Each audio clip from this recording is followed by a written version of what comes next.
Somebody donated $3. Does it work? Chat, throw money at them.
Let's go. Sometimes I feel like Karl Marx, but that would be dogmatic. Let's go. Sipping all this drink, I just spilled it on my fabric. Yeah. If you have that knowledge, then you know you need to praxis. Red book on my lap. We're back. You never catch me lacking. Sometimes I feel like Karl Marx, but That would be dogmatic. sipping all this drink, I just spilled it on my fabric. Let's go, baby. If you have that knowledge, then you know you Hype need train. Let's go. Red book on my lap. You F train. F train.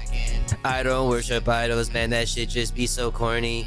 I be with the masses, cause the rich just be so boring.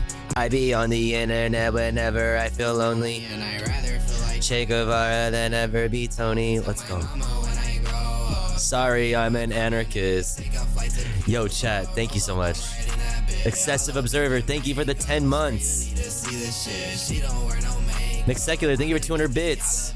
Sticky Monkey Flowers. Thank you for the 100 bits. Take like all of it. Careful who you Thank you for all the emote gigantify things. I'm just learning that that's a thing.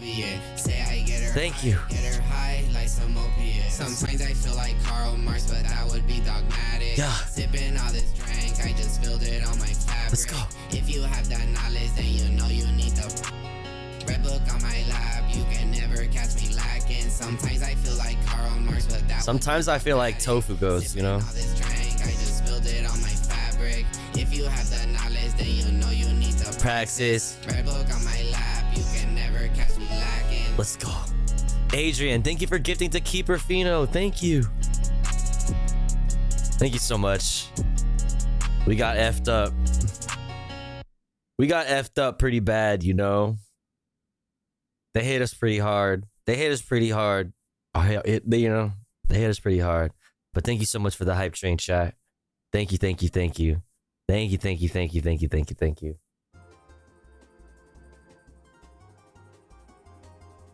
I appreciate it. I don't know what the fuck happened. Everything just died. All my, well, not everything. Just the internet. The internet just fucking went complete.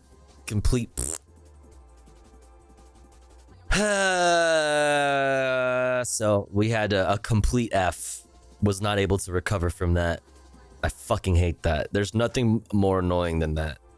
Like getting your VOD split up sucks ass. It fucks with the numbers, which fucks with like you know, like how you can track your shit, and like, you know, it fucks with like you know, it's just not, it's not pog. But we're going. Hype train still going. Listen, if you guys want to keep jamming, we can. It's up to you.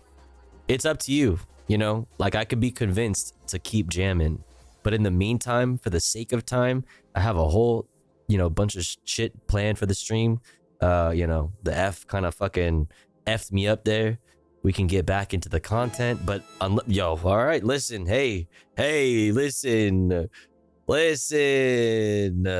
okay, like I can be convinced, yo, let me shut the fuck up, all right? Hey, yo. I like this one. Yeah. You can't think about the past. Why did I do that? It just turns to anger, chat. You also can't think about the future too much. Like, will I be okay? Just turns to worry. In that case, hold on for dear life. Stake your life in here and now. Yes! If you bet your life in here and now, everyone, you will be alive. Yes, chat. That's right. Secular, thank you for the 200 bits. James, thank you for the 3 gifties. If you got a giftie from James, make sure to thank him. Why are you quitting there? Just try a bit harder. No. Don't give up. Think of all the people around you and the people cheering you on. You're almost there. Look at me. It's 10 degrees where I am, and I'm harvesting clams. Yeah, look at me. You know, I'm fucking, I'm a little block of tofu, and I'm streaming on Twitch. You know? Let's go. You just have to try. You will surely achieve your goal. That's why you should never give up. Never give up. Let's go, baby. Let's fucking go, baby. Thank you so much, chat.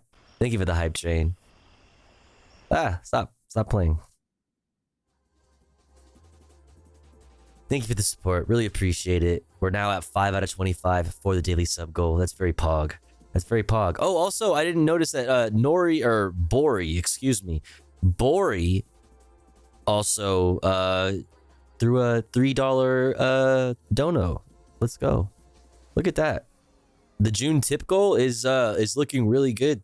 Also, chat, thank you so much for all the support. I really appreciate it. So, with the new Elden Ring expansion coming out shortly, will you finally beat Elden Ring? I've been here for 27 months waiting for you to beat Elden Ring. I'm literally still like in that same exact like campaign, like, or that same exact fucking what's it called? Build? I don't know, whatever. The same game from that I started. Yo, Mixed Secular, thank you for the 100 more bits. I really appreciate it. Are we still on a hype train? We're still in the hypers? Listen. If we get another subby in there, I'm down to fucking continue the hype train and keep jamming. I'm down. So, you know, I can be convinced, but for the sake of time, I think it's time to get back into this article that I'd like to read. All right, this is the very first article of the day too. Holy shit. God damn. What happened? So for the sake of time, for now, we're gonna get back into it. But thank you guys so much for all the support. And we can keep jamming if you want. It's up to you guys. But let's get into it. California returns more than 2,800 acres of land to Shasta Indian Nation. In a historic move, California has returned more than 2,800 acres of land to the Shasta Indian Nation. San Francisco, in a historic... Wait, I literally just read the same sentence 3 times. Title, caption, first fucking sentence of the article. All the same. Yo, Anonymous, thank you for gifting to Squander Less. Let's fucking go, baby. All right, listen. The people have fucking spoken. The people have spoken. Eggdog for you.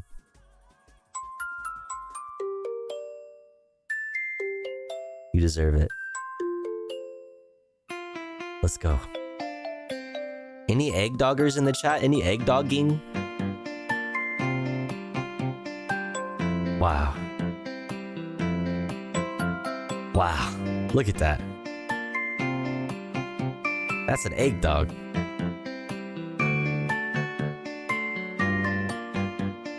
Egg dog. Egg dog. Egg dog. Egg dog. Egg, egg, egg, egg, egg. Egg dog. Egg dog. Imagine him soft boiled. He'd be so delish. You take that back right now. You take that back right now. Oh, this is such a good video. You take it back right now. You guys want to watch this? I could be convinced. I could be convinced. Thank you guys so much. I really appreciate it. Thank you, thank you, thank you.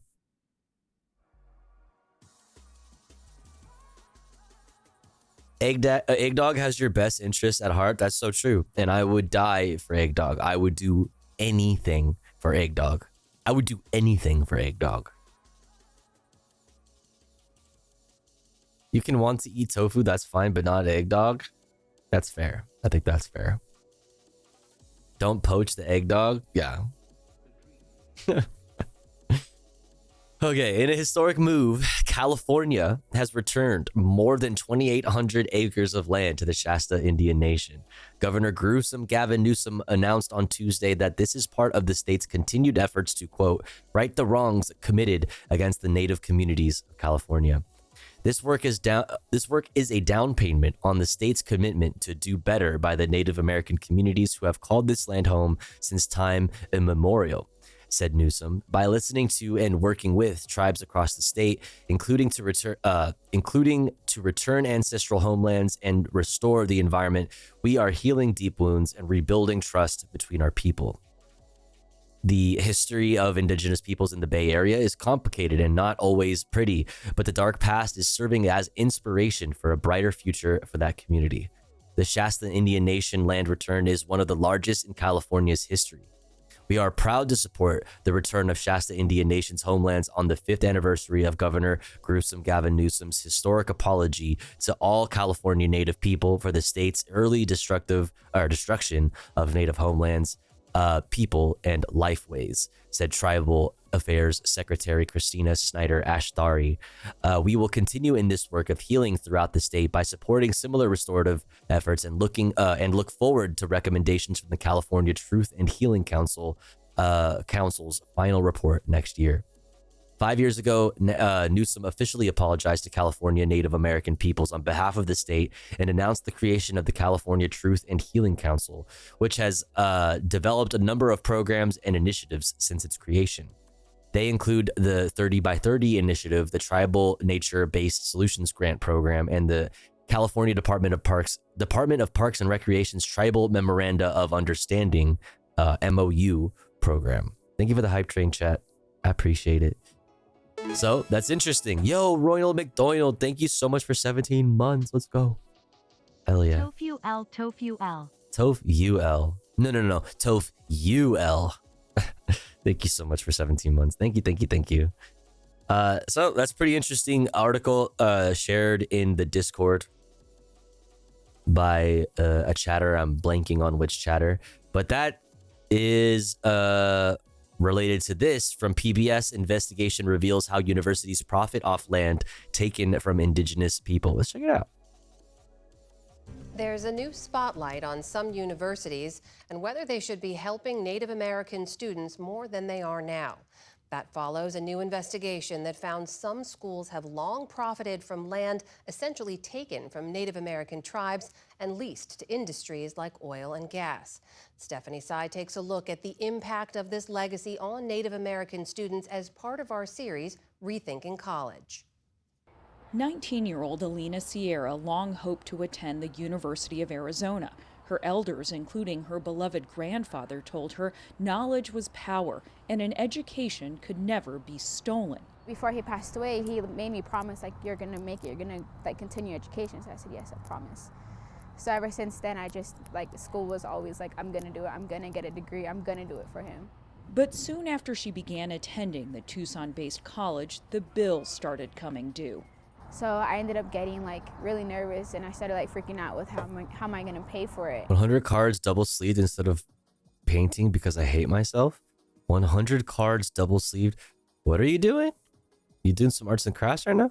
She had gotten a Pell Grant, and the U of A awarded her an Arizona Native Scholars Grant, which ensures mandatory fees and tuition are covered for the state's Native undergraduate students. Alina is Tohono O'odham. But she says her meal plans weren't covered, nor was transportation or housing. She had an hour-long bus commute to campus and initially struggled to get internet access. I would say there's just barrier after barrier. I ended up going on academic probation because of everything I was going through, and I couldn't really focus on school, and it was just really hard. She eventually dropped out. U of A officials did not respond to requests for comment for this story, but Felicia Tagabon Gaskin is a graduate student who runs a program for Native students there. She says the university has not done enough. Unfortunately, a lot of what we do around representation is performative. I mean, we're great at renaming buildings with Native language, or we provide big events like land acknowledgement football games, for example. But really, when you peel back all of those external layers for publicity, you look at each individual story and you say, well, where is the support for these students? Where are they supposed to go? The layers were peeled back 4 years ago when High Country News published a bombshell investigation about what it called land grab universities. The report laid out that expropriated indigenous land is the foundation of the land-grant university system, and that 10.7 million acres were taken from nearly 250 tribes. The land-grant university system was established under the Morrill Act and signed into law by President Abraham Lincoln. The act enabled states to establish public colleges through the development or sale of lands granted to them by the federal government. 14 universities continue to generate revenue from lands retained under the Morrill Act. Most of them offer funding for Native American undergraduates, including free tuition, but it may not be enough. The majority of Native students have reported running out of money while attending college. Where are the Native students, and are they getting supported? Because universities are receiving millions and the billions of dollars in revenue yearly. Mm-hmm. And how much of that support is given to the Native people, the first peoples of this place, and the peoples that the institutions are benefiting from?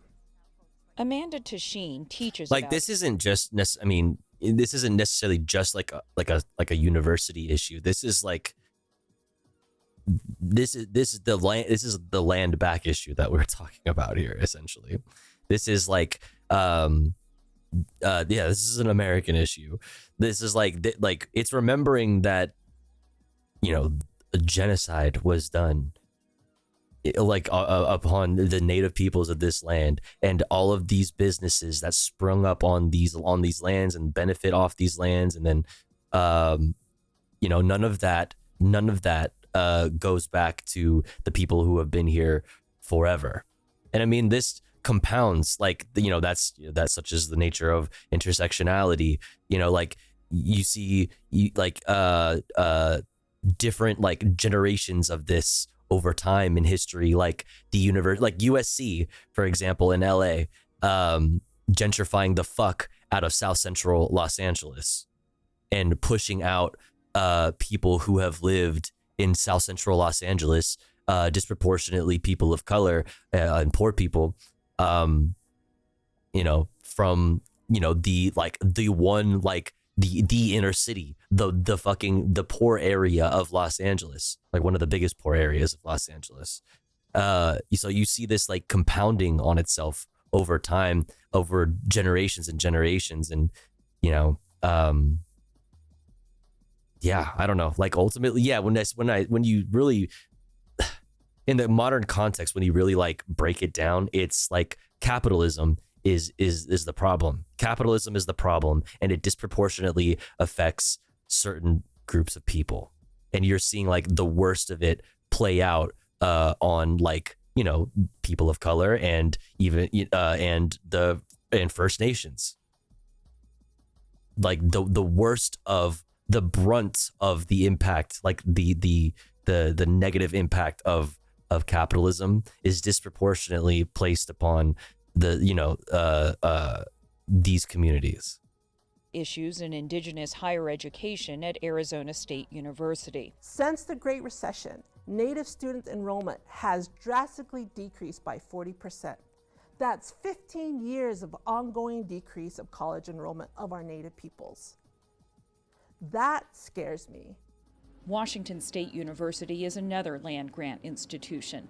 Native students make up a minute percentage of the student population, and Vice Provost Zoe High Eagle Strong is trying to change that. They need that home away from home when they come to campus.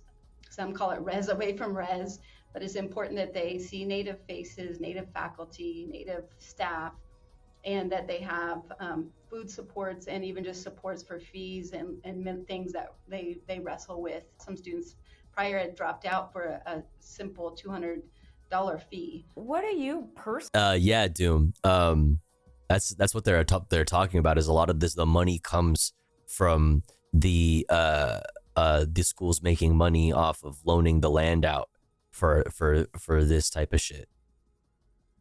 So like directly profiting off of the land itself. Yeah. Personally feel is owed to Native prospective students at WSU. Tuition, I think, coming to our institution without cost and getting the adequate support for recruitment and retention. Calls for reparations have recently been renewed with a new analysis by Grist, revealing that universities that retain their land grant rights are profiting from leasing land for oil and gas extraction, logging, mining, and fracking. Tasheen was one of the investigation's co-authors. The receipts are just adding up more and more. Between 2018 and 2022, the lands generated almost $6.7 billion. The University of Arizona received $7.7 million from these leases in 2022 alone. Maria Perazo Rose is a spatial data analyst at Grist. So not only were they sort of robbed of that land in the first place, they've also been sort of prevented from having any access to whatever kind of revenue can be generated because they no longer have claim on those lands. The loss of land means every university in Oklahoma is on stolen land. If Oklahoma was returned to indigenous people, us Europeans would have like 12% of the land. Well, here's the thing is that it doesn't, in cases like that, land back doesn't necessarily mean like white people have that. It does not mean it doesn't necessarily, it does not mean is what I meant to say. Like white people have to leave. It doesn't mean that. It means like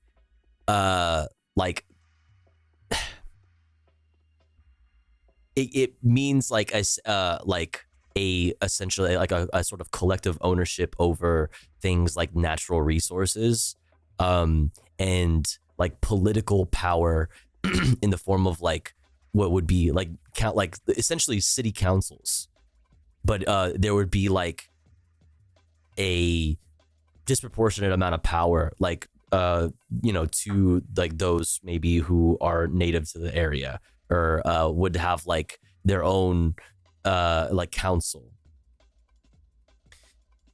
Most people don't even own the land they live on. Yeah, we're talking about like instead of it being like BlackRock that owns the bank that owns the land that you pay rent to live on, it's like it would be like tribes essentially. It means First Nations people have final say in what the land is used for. Yes. What's up, Isora? Capitalism doesn't recognize we belong to the land, especially the ones that have been living there for millennia. Give them space on councils, give them profits from the lands. Yeah. Think of like the concept around like casinos, like reservation casinos, but instead of like, the ability to gamble, it's like, mining operations or like agriculture, shit like that. Trump should be in jail just for forcing through a pipeline through native land. Yeah, I mean, shit, like we really should not like forget, about like, Dakota, the Dakota Access Pipeline and all of the activism done around that and all of like the state violence and yeah, for sure. Yeah, what's up, Satanic Llama Plaza? I haven't seen you in a while. Hope you're doing good. Didn't Obama do the same? Oh, for sure. It's bipartisan, baby. Lack of generational wealth, preventing Native communities from not only thriving but surviving, says Amanda Tasheen. Isn't all of the United States previously tribal land? What's up, Iacha? All land of this nation state is tribal nation, but people are not acknowledging that or recognizing. Obama and Keystone, Biden just passed the largest oil drill site in history. Yeah, baby. Like I said, bipartisan. Yep. And I mean, remember all of the rhetoric that was shoved down your fucking throat during the 2020 Democratic primaries? Every Democrat on the stage, and there were many Democrats on that stage, said that they were going to stop fracking and reduce the amount of drilling and like all of this, like that was across the board. It was the existential crisis, quote unquote, existential crisis. Well, I mean, it isn't, existential crisis, but that was when I was so sick of hearing the words existential crisis because it was said constantly. And honestly, obviously, rightfully so, about climate change. And issues like this, but what happened? All of that was just fucking words. All of it was words. Fracking has continued and expanded, and oil is being, they're drilling, baby, drill, like fucking Trump says.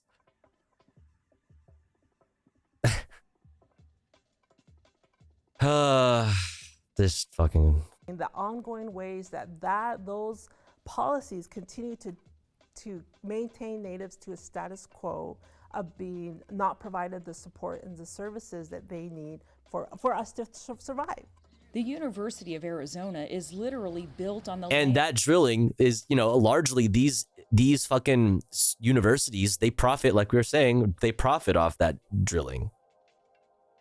They lend out the land to oil companies and shit to drill, and mine for fucking whatever the fuck. Yeah. And of Alina Sierra's ancestors, Tohono O'odham land she considers stolen. They're taken advantage of, and I feel like, especially natives, they should get like free education no matter what, because it's on their land. Since the public. Absolutely. Here's the thing. Everybody should be getting free education. Absolutely. But like to right the wrongs, right? If society is a playing field, right? If it is a playing field, to re-level that playing field is important. To bring everybody back to the same fucking, ground to stand on. Not back, but to bring everybody to the same ground, the same, equity. Like these things are important. Like reparations are important and is absolutely something that needs to be considered, because you're talking about communities that have decades, hundreds of years, generations and generations of oppression that has them way behind in comparison to, like, you know, white people. Right? Like there are things that can be done. And it's not like these, you know, half-ass fucking liberal DEI measures that gets fucking, you know, the conservatives so up in their feelings. It's literally like economic things. It's ownership over the means of, you know, like over the lands and the resources. What alarms me a lot is the lack of primary this year. Every liberal, there's no primary. Yeah, every liberal is acting like it's an obvious safeguard to fash Trump. But to me, the lack of primaries is an obvious indicator that we aren't going to expect democracy for a while. I mean, you're not alone in that. I think most people recognize, even a lot of like more Libby people, or like maybe even a lot of like apolitical people recognize that like the system is broken, and that the you know, our two-party system is, there are two sides of the same coin. Like most people who know very little about politics recognize that very basic fact. I think most people understand that like democracy is really out the window in this federal presidential election, which comes back to what, you know, we always talk about, is that the federal presidential election is just one very extremely small part and definitely not the most important part of what we should be doing, what you need to be worrying about. You know? Publication of the Grist article, Alina's debt was forgiven by the U of A, and a private donor paid off the remainder of her loans. She is now enrolled at Tohono O'odham Community College, a nearby tribal college that is actually free. She hopes to one day complete her 4-year degree. For the PBS NewsHour, I'm Stephanie Tsai in Tucson, Arizona. Native American students received an average of around $7,000 in federal aid under the Education Act, the lowest of any racial or ethnic group. Interesting.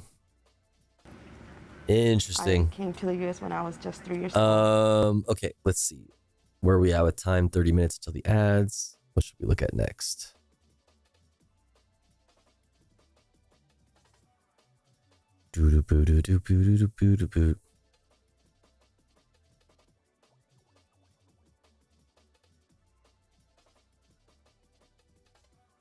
Let's see.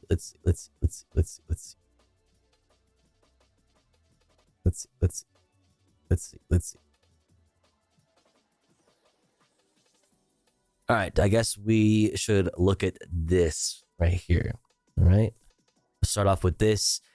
So we talked about this yesterday. You know, Ben Camacho. We talked. Cinemarxism and I talked to Ben Camacho on our podcast. You know, we talked a lot about this story yesterday. One of the cases against Ben Camacho and Stop LAPD spying coalition was came to a settlement, $300,000 settlement to pay for all the legal fees of Ben Camacho and Stop LAPD spying coalition.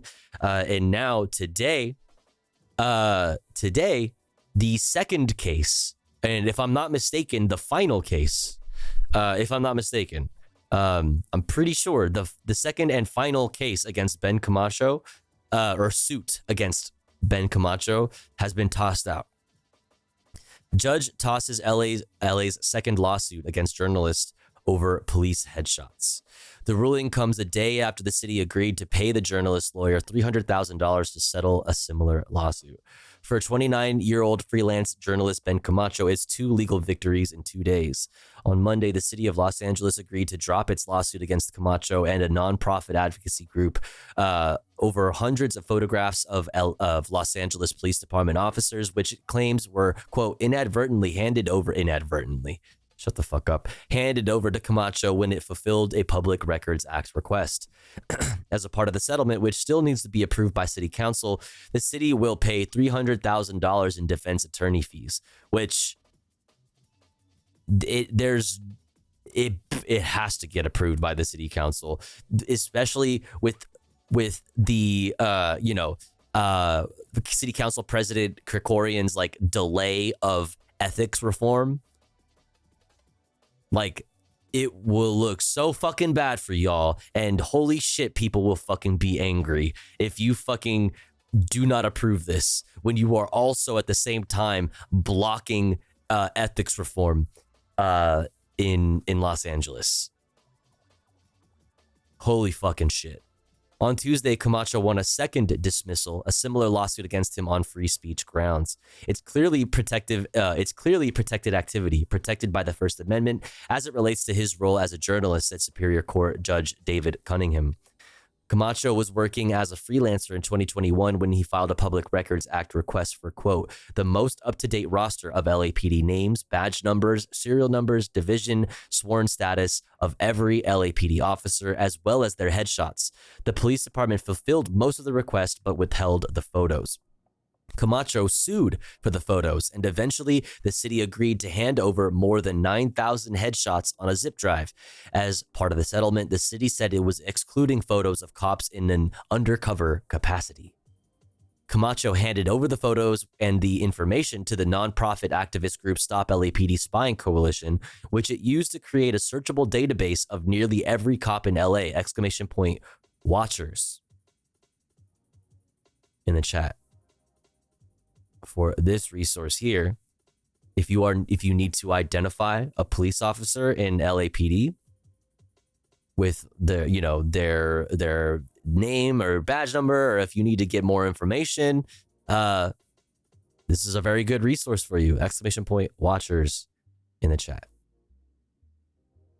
The website enraged the Los Angeles Police Protective League, which said the database included, quote, the names and photographs of officers engaged in sensitive investigative assignments, placing their lives and the lives of their families in extreme jeopardy and peril.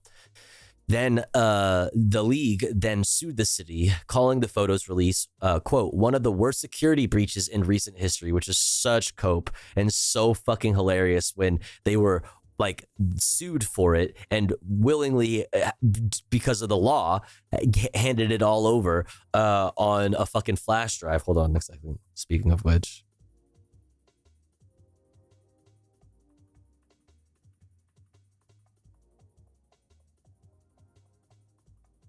This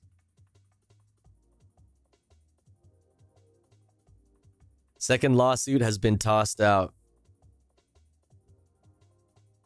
And city attorney Heidi Feldstein Soto, who we talked about yesterday, who is facing a lot of accusations, tons of accusations of ethical violations, all kinds of fucking corruption going on in LA, baby. LA city attorney fucking tagged in this shit. This is the fucking this is the USB that contained all the fucking photos and the data, the roster data for the entire LAPD, the Los Angeles Police Department.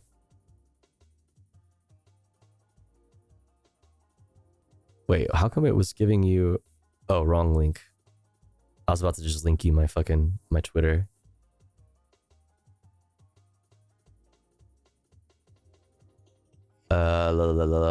The website enraged.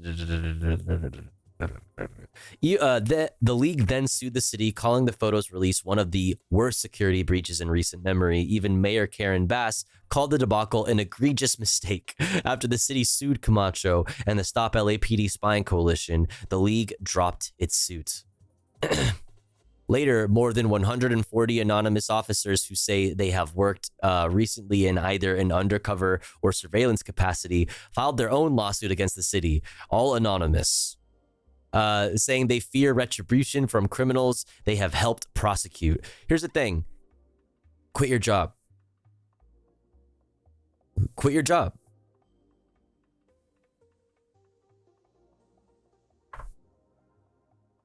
Quit your fucking job.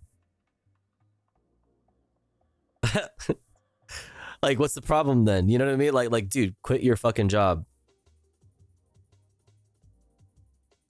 I don't know what to tell you. Like, if it's too tough, if it's too hard, then you should not, then maybe you're not cut out for this. Maybe you should quit your job and get an easier job. The city then filed its second complaint against Camacho and the Stop LAPD Spying Coalition as a complainant in the officer's lawsuit. Nobody wants to work anymore. That's right. Whereas the earlier suit sought to claw back the photographs and get the Watchers site taken down, the second suit was over money, seeking to force Camacho and the coalition to pay for any judgment or settlement owed to the anonymous cops. And whereas, like, as if they don't get paid enough, right? They're fucking paid plenty. Okay? They're paid plenty enough, by the way.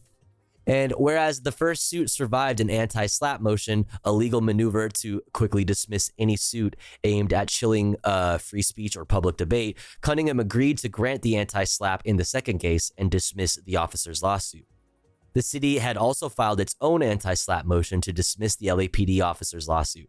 Assistant City Attorney Anita Freeman told the judge that she thought the two motions should have been heard at the same time, and that if Camacho's actions were protected by the anti-slap statute, then so too should be the city's. Cunningham was unmoved by that argument, saying that Camacho's status as a journalist made his argument fundamentally different.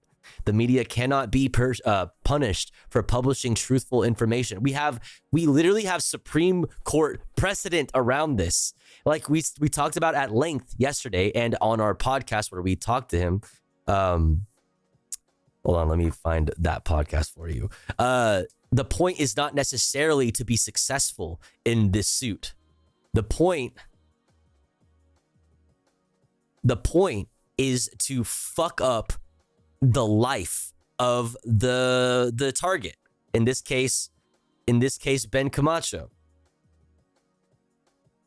It's just retaliation. It's retaliation to make your life as tough as possible, to make you cough up as much money as possible, to fuck up your shit and discourage you from ever doing anything like that again, because it might fucking ruin your life if your life isn't already ruined, and a fucking warning shot to all other journalists who might be thinking about doing the same thing.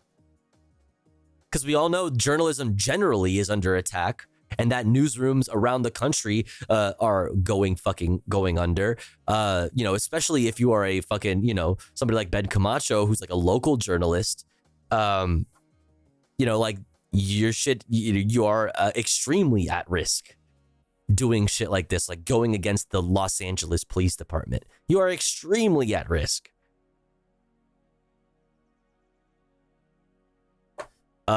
So yeah, we talk about that here. Like, the point is not necessarily to win the suit. The point is to fuck up your life. And if the suit, they win the suit in the end, icing on the cake of your life being fucked. Let's continue this article here. The ruling marks the end of a legal proceeding that's been hanging over Camacho's, let's go back up here. The media cannot be punished for publishing truthful information, he said, and that extends to republication. The ruling marks the end of a legal proceeding that's been hanging over Camacho's head for more than a year, although the city can file an appeal. We'll see if they do. Hopefully, the city attorney is feeling the pressure, all the press, that the bad press that she's getting, feels the pressure to not, to not fucking deal with this and to just like keep her, to cover her ass. Cause like we covered this yesterday. That ain't Camacho. This is Camacho. Twisted, nothing featuring all our trees. What the heck is that? What's up, Meowsies? Last year, the day that I found out that I was sued was one of the most stressful days of my life, Camacho said after the hearing. I've had an increase in paranoia, stress, and anxiety. It's been a lot. He said the ruling hadn't completely hit him yet. He was still processing. He added, the fact that LA, a city that's as progressive as it is, quote unquote progressive, progressive as it is, would sue a journalist really shows that they're acting in their own self-interest. Hamid Khan, the co-leader of the Stop LAPD Spying Coalition, said after the hearing that the city's 2 lawsuits aimed at Camacho and his group were an abuse of power by city attorney Heidi Feldstein Soto, and said it was a complete failing of other city officials to rein her in. The city attorney's office has not responded to an email requesting a comment on the ruling because of course not. Because of course not. So, huge W for Ben Camacho, for Stop LAPD Spying, for journalism, period, for accountability for the police, all around. President Camacho's State of the Union? What is this?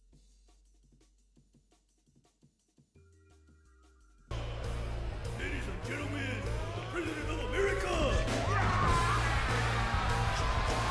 What the fuck? President Camacho!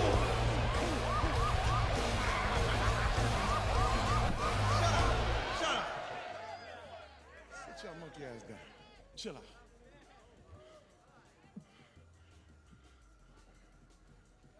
Shit. I know shit's bad right now with all that starving bullshit and the dust storms and we running out of French fries and burrito coverings. Yeah. But I got a solution. That's what you said last time, dipshit. I got a solution. You're a dick. South Carolina, what's up?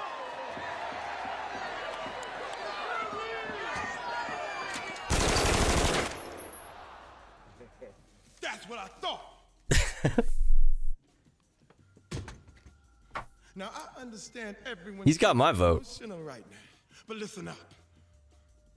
I got a 3-point plan to fix everything. Number 1, break it down. We got this guy not sure. Number 2, he's got a higher IQ than any man alive. And number 3, he's gonna fix it. W. I give you my word as president. He'll fix the problems with all the dead crops. He's gonna make them grow again. He's gonna make the crops grow again. Give you my word. He's gonna fix the dust storms too. Give you my word. He's gonna fix the economy. He's so smart. He's gonna do it all in 1 week. President Camacho stood before the world and promised everyone that Joe would solve all their problems. Joe's gonna solve all our problems. So true. And heal the economy, but he would cure acne and car sickness as well. Acne and car sickness? Yo, I need that. And if he didn't, President Camacho made another promise. He would kick Joe's smart balls all the way up to the roof of his smart mouth. Yeah. And he would throw his brainy ass back in jail. Yeah. Lock him up. Lock him up, based. I actually haven't seen that movie. Like, I haven't. I know all about that movie. I know about the Gatorade. I know about it. But, like, I've never actually watched the movie. Do I really need to? I mean, that kind of sealed the deal for me. Like, I definitely want to see it now because that seemed fun. It's what plants crave. True. True. All right. Did I share this article in the chat? I don't remember. Well, here it is again. Just in case. Watch party with chat? Maybe. Oh, we got to do movie night sometime this week, chat. What day do you guys want to do movie night? There's a bunch of, I put a bunch of like potential movie choices in the Discord. I haven't checked to see like what everybody like chose or whatever. But yeah, we could do like a YouTube free movies. I don't know. I mean, if that movie is available on YouTube free movies, then fuck yeah. I'm down. All right, let's see. How much time do we have? We have 9 minutes until the ad starts. All right, let's see.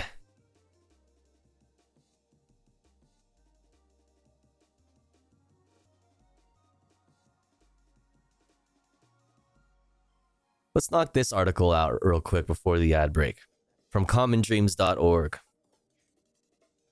Stronger than ever. Amazon labor union cements alliance with Teamsters. So it looks like the ALU is going to be working under the Teamsters umbrella, which I think the Amazon labor union having the resources of Teamsters will be a huge W. And I think more people at Amazon will be willing to vote to unionize their locations because of this, just because of the amount of resources and the likelihood that it increases, your negotiation power at the negotiation table. I think that this will be very attractive to a lot of Amazon workers.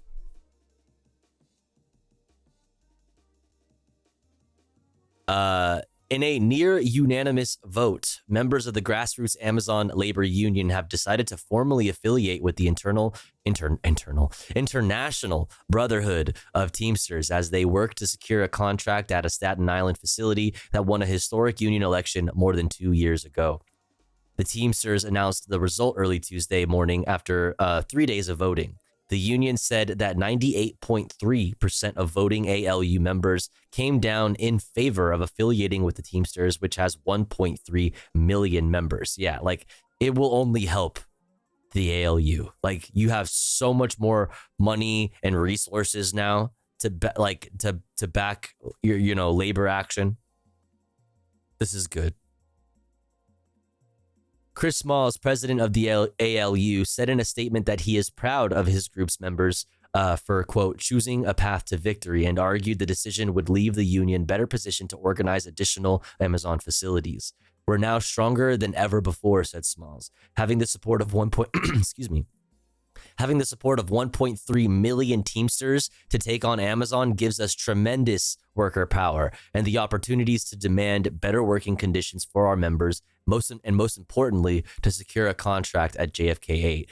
Yeah, so basically you have, if any of these 1.3 million Teamsters work in any adjacent businesses that work alongside or with Amazon in any way, you have so much more worker power now. Workers at Amazon in the warehouse or behind the wheel have proven they have the strength, unity, and determination to take on the greediest employer on the planet and win. Since emerging victorious at JFK 8 in Staten Island, the first ever Amazon facility in the U.S. to unionize, ALU has fallen short in 2 consecutive elections at other New York warehouses after Amazon engaged in aggressive and illegal union-busting efforts. Last year, the e-commerce behemoth spent more than $3 million on anti-union consultants. In so many cases, corporations end up spending more on union busting strategies than they would need to have spent in order to cave to the union's demands, because it's about fucking not giving up power at all costs, at any and all costs. What's up, Spicy Noobles? Welcome in. Teamsters are the big logistical union, so trucking and shipping is mostly what the Teamsters do. Yeah, so it's it's perfect for the ALU. I would say it's definitely perfect. It's about shooting themselves in their foot rather than admit defeat. Of course they do. It costs money to crush the people, but they want to remind them that they are to remain at the bottom. Mm-hmm. At JFK 8, Amazon has refused to recognize or bargain with the ALU as it continues to contest the results of the 2022 election, drawing a complaint from the National Labor Relations Board last year. The Washington Post, owned by Amazon founder Jeff Bezos, reported earlier this month that the youth advocacy group Gen Z for Change has launched an email writing campaign aimed at pressuring the federal agency to force Amazon to negotiate with the labor union at JFK 8. The Teamsters Union, meanwhile, told the ALU that it has allocated $8 million toward organizing efforts at Amazon, according to the New York Times. ALU, International Brotherhood of Teamsters, IBT, Local 1, which will be newly chartered, will represent the nearly 5,500 Amazon warehouse workers at JFK 8 in Staten Island, New York, and will have jurisdiction for Amazon worker warehouses across New York's 5 boroughs, the Teamsters announced Tuesday. So any other Amazon ALU, like unionized Amazon locations in New York will now fall under the Teamsters banner. Sean O'Brien, general president of the Teamsters, said in a statement that workers at Amazon in the warehouses or behind the wheel have proven that they have the strength, unity, and determination to take on the greediest employer on the planet and win. Wait, didn't we already read that exact sentence earlier? I'm very confused right now. Together with hard work, courage, and conviction, the Teamsters and ALU will fight fearlessly to ensure Amazon workers secure the good jobs and safe working conditions they deserve in a union contract, O'Brien continued. The Teamsters set the standard with our agreement protecting 340,000 UPS warehouse workers and drivers in this industry. You can be certain that we will hold Amazon to these same standards and not the other way around. As long as Amazon exploits and abuses workers, he added, this corporate bully will have to answer to the Teamsters and ALU standing together. Let's fucking go, baby. Let's fucking go, baby. Here's that for you in the chat. Chat. All right, next up, we'll take a look at this. From Oregon, proposed ballot measure to raise corporate taxes and give every Oregonian $750 a year, likely to make November ballot. This would be pretty fucking awesome for Oregonians if this did make it to the ballot and then got voted for. This would be fucking huge. So we'll take a look at that.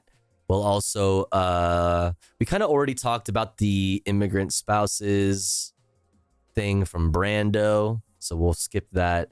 We'll go from that into this. U.S. House Ethics Panel expands the probe, flush, into Representative Gates' butthole. Just kidding. Inside of Representative Gates, the U.S. House Ethics Panel expanding a probe. So we'll check that out. More probes. Congress probes the Boeing CEO over company's safety setbacks and workplace culture. So we'll take a look at that as well. We already talked about Putin being in Russia, so we'll take that off. We already talked about Thailand. We'll look at some other international news after that, and then we'll get into our Israel-Palestine coverage, and then we'll look at some comfy content, some comfy reacts. Did I say Russia? I meant North Korea. Did I say Russia? I meant North Korea. Exclamation point watching in the chat for a link to this playlist that contains all the videos that we have watched and will watch for the rest of the evening. Please continue to remind me to share the articles that we look at. We already talked about this as we look at them in the chat. But first, before we continue on, chat, we must run an ad break because it's been an hour since our last ad break, and we must run one right now. Looks like an ad break is literally just starting. Wow, that's crazy. That timing is insane. Insane timing. If you want to avoid it, you just got to subscribe. $5 for free with the Twitch Prime. Or if you're feeling generous and you have the means to, maybe consider upgrading your sub to tier 2 or tier 3 to get access to exclusive emotes, or gifting a sub to one of our unsubbed friends in the chat. If you are one of those unsubbed people like Iacha and Spicy Noobles in the chat, make sure to say hi, make yourself seen. That way somebody might notice you and feel generous enough to shoot you a gifty. You can also throw some biddies or a dono my way. Donos are really cool because they go straight into my pocket and I could use it tonight. to buy dinner if I wanted to, which would be super pog. This is my main source of income, so if you enjoy the content, enjoy the stream, please do consider supporting. I'll be back in 3 minutes. BRB.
All right. We're back. We're so back. Thanks for waiting. Thanks for hanging through the ads. If you had to sit through some ads, I appreciate you. Thanks for doing that. It's a good way to support the stream, even if you don't have any soy units throw my way. Speaking of soy units being thrown my way, James DM, thank you so much for the $13.37 dono. I really appreciate it. Thank you. Thank you. Very kind. Very sweet. Okay, let's look at this real quick.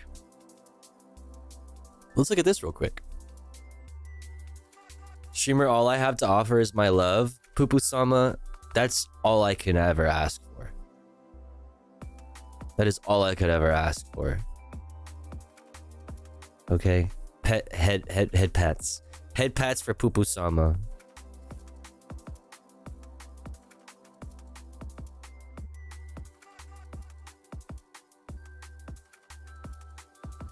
Let's look at this. Do we have any Oregonians in the chat? Oregonians is how you say it, right? Proposed ballot measure to raise corporate taxes and give every Oregonian... Oh, it literally says it right there. I'm so stupid. It literally says it right here. I think it's pronounced oregano. Oh, yeah, I think you're right. Only Washingtonian. Yep, I'm in Portland. Let's go. Oh, I see it in your name. PDX. Name checks out. I'm 25 minutes from Oregon. Let's go.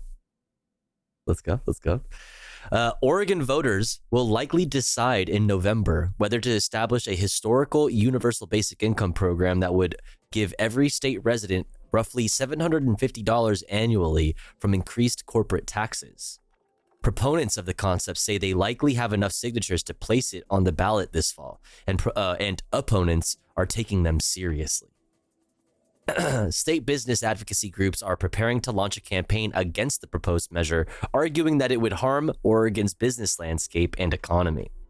How? More money in people's pockets? How does that harm the economy? It doesn't. Hint, it doesn't. Also, $750 a year is fucking nothing, by the way. Like, that's gonna be used on, like, depending on when the cash, when it's paid out, you know, what time of year. Like, if it's timed right, like, it'll be used on taxes. Like, I don't know. Like, it's, what's the, what? Well, you said it like they do on the other side of the Mississippi, or Oregon. Do they say it like that over there? Oregon. It's Oregon. It's like Reagan if he was Irish. It's Oregon. $750 won't cover the weed habit for a year. That's nothing, bro. Yeah, real. That hardly covers my weed for the year. That's so real. Honestly, especially for Oregonians, that's a very real sentiment. Oregon is in hell. Based. True.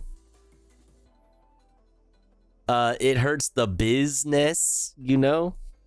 I got business nuts in your mouth. I don't know, whatever. That's a lot of Twitch subs, though. That's true. You could, or that's a lot, you know. Hey, listen, 750, but bro, listen, you could dono me all of that, and you don't even have to do it all at once. You could spread it out monthly, or, you know, weekly, or something like that. Like, you know, like, you don't even have to do it all at once, but you could still give it all to me. Your favorite streamer of all time. Not sure if that would even cover the weed tax. That's what I'm saying, man. What the heck? Let's see. State business advocacy groups are preparing to launch a campaign against the proposed measure, arguing that it would harm Oregon's business landscape and economy. The proposal, Initiative Petition 17, would establish a 3%, bro, 3%. These corporations already pay less taxes than you do. All right? Like, God. Oh no, a 3% tax. Like, fuck off, man. I can spread these hey, yo?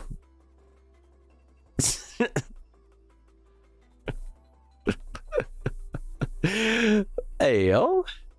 would establish a 3% tax on corporation sales in Oregon above 25. Oh, wait. And it doesn't even kick in until 25 million?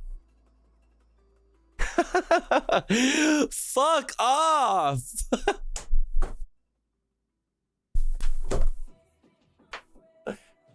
Shut up, dude. Like, dude, after 25 million, 3% tax,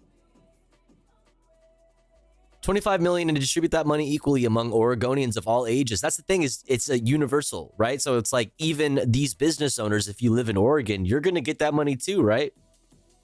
It's like, what's the problem? But see, then there's going to be a lot of people complaining about that too. Like, well, rich people are going to get it. Well, that's the point, is to get rid of the stigma around it. That'll buy me 40 growler fills of my favorite ale. That is the most fucking Portland thing I've ever heard, and so fucking true. And I love that. And I love that. And you deserve that. You earned that just by being a citizen. Just by being an Oregonian, you should have all of the growler fills. Okay? You should have all your IPAs. All of it. Rich people get free month or money all the time. Yeah, exactly. Right. True. Like, not paying money, not paying the same amount of money in taxes as you do as the average citizen. I'm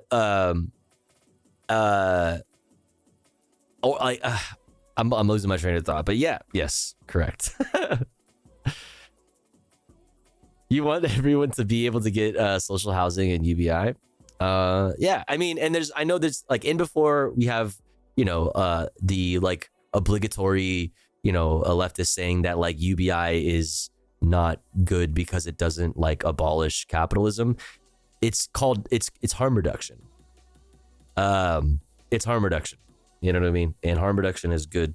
And the more that we lift the economic boot off of people's necks, the more people will be willing to look up and notice the reality that they live in and be open to new ideas and new things and new cultures and things like this. People will be more willing to consider other progressive policies if they are positively affected by something.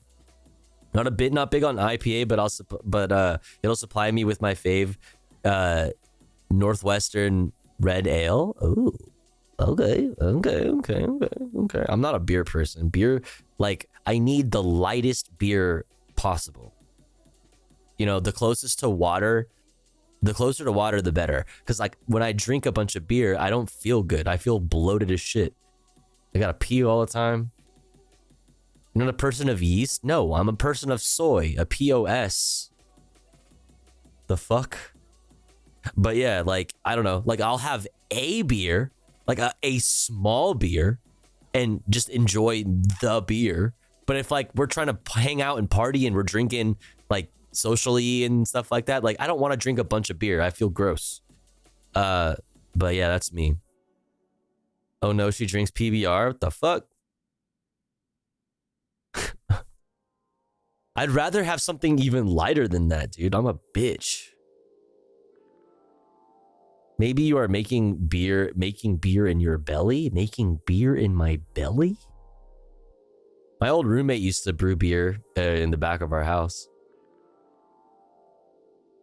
Pretty cool. Beer gut? Maybe. I'm drinking distilled spirits, no hops for me. Beer tastes bad and people are socially conditioned into believing it tastes good. Diosu, that's my take. That's my take. We've had this discourse here so many times in the past. That's my take. My take is that alcohol doesn't taste good. Nobody actually likes the taste of alcohol. You learn to like it. You learn to like it over time, and then you have opinions on like what is the better tasting alcohol. Like you learn to like it. You grow to like it. That's how that works. When you start drinking alcohol, you don't like the taste of that shit. Nobody likes the taste of that shit. You just drink it because it gets you drunk and shit. And then over time, you start to appreciate better tasting alcohols You start to grow to appreciate certain things about it. Just accept it. It's the truth. Just accept it. Like, you might like the taste, but it's because you learned to like it. Okay, but the same with anything. No one really likes coffee then. I would argue that nobody really likes coffee also. That you learn to like coffee. And that's why a lot of people put like a lot of sugar and cream and shit like that in their coffee. You learn to like the taste of black coffee. I like black iced coffee with nothing in it. Just straight black iced coffee. That's my shit. But I accept that it doesn't like actually taste good. Like a banana or a strawberry, that tastes good. You know what I mean? Like that tastes good. Brussels sprouts are fire. I love Brussels sprouts. I love Brussels sprouts. Brussels sprouts can be done poorly though. They have to be done right. But like barbecue, like especially at a barbecue, like grilled like Brussels sprouts, fuck, dude, with like some grilled onions and like asparagus, fuck, bro. Yeah, charred. Bro, now I want barbecue shit, like barbecued potatoes, asparagus, grilled onions, and fucking what's it called that we were just talking about that I'm now blanking on for some fucking reason? Delicious. I think butter tastes good. You're not alone in that feeling. I think butter tastes good too. Barbecue pineapple? I mean, that probably slaps. Brussels sprouts are the rare food. Oh yeah, Brussels sprouts. That's what we're talking about. Brussels sprouts are the rare food that is actually better now than when you grew up. Like, what do you mean actually better? Like, I feel like I didn't always like onions, for example. Like I grew up hating fucking onions and a lot of things, and now I like them. I fucking love onions. We're better at cooking than our parents. True. That's not true. Not for me, at least. Not for me, at least. No. Eggplant. I fuck with eggplant. I love eggplant. Some baked eggplant, like garlic and shit on that shit. Fuck, bro. Fuck. I learned to like caramelized onions. I think that was my gateway into liking onions too. Caramelized onions on an In-N-Out burger was my gateway into appreciating onions on fucking everything. Fuck yeah. French onion soup slaps. I love French onion soup. I haven't had a French onion soup for fucking many years because real French onion soup has a fucking big layer of cheese on it. Yeah. You know what I mean? It's like that fucking, the top is like a fucking cheese wall that you have to like break through.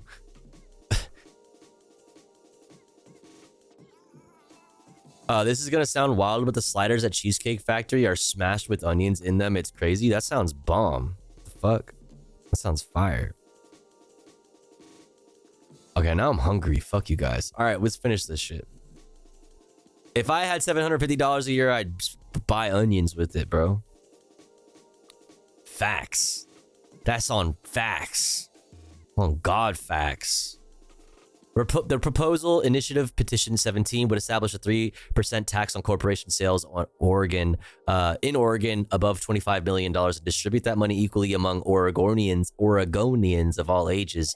As of Friday, its backers had turned in more than 135,000 signatures, which is higher than the 117,173. That's so specific. Required to land on the ballot. Why this number? Oregonians, explain. Oregon, explain. Why? What the fuck is that? Percentage of population? Okay, yeah, maybe. That's so specific, though. But yeah, that makes sense. Maybe that. Oregoners. Oh my god. The validity of those signatures must still be verified by the Secretary of State's office. Hopefully they don't, take any cues from the Atlanta city council and petitions in Atlanta, like, you know, for example, around Cop City. Hopefully they don't take that as like a fucking, you know, get any inspiration for what they do from what they did. It's looking really good. It's really exciting, said Anna Martinez, a Portland hairstylist who helped form the group behind the campaign Oregon People's Rebate in 2020. If approved by voters, the program would go into effect in January 2025. Martinez and other supporters say the financial boost would help Oregon families buy groceries, afford rent, and pay for basic necessities. This will put money back in the local economy. I mean, that's just a fact. $750 is not enough. Like, I wanted to boost the economy like a crazy ass. Let's give people $750 every fucking month and see how fucking crazy your economy grows. Come on now. Buy groceries, afford rent, and pay for basic necessities. This will put money back in the local economy. It will help small businesses, she said. Some people say, well, it's only $750, but that's huge if you really need it. No, that's true. This is not me like trying to say that it's, you know, only $750. Well, then fuck this. $750 is $750. Okay. Like, say, for example, if you're like a streamer like me or something, I could imagine $750 a year going towards like new equipment. Like I could upgrade my computer every couple years with that money. You know? That's perfect. That's awesome. That would be a game changer. Well, homeless people, that would be a game changer as well. Like you could use that money to like get a PO box and make sure you have an address so that you can get a job. Like that's groceries. Like that's clothes. That's so much.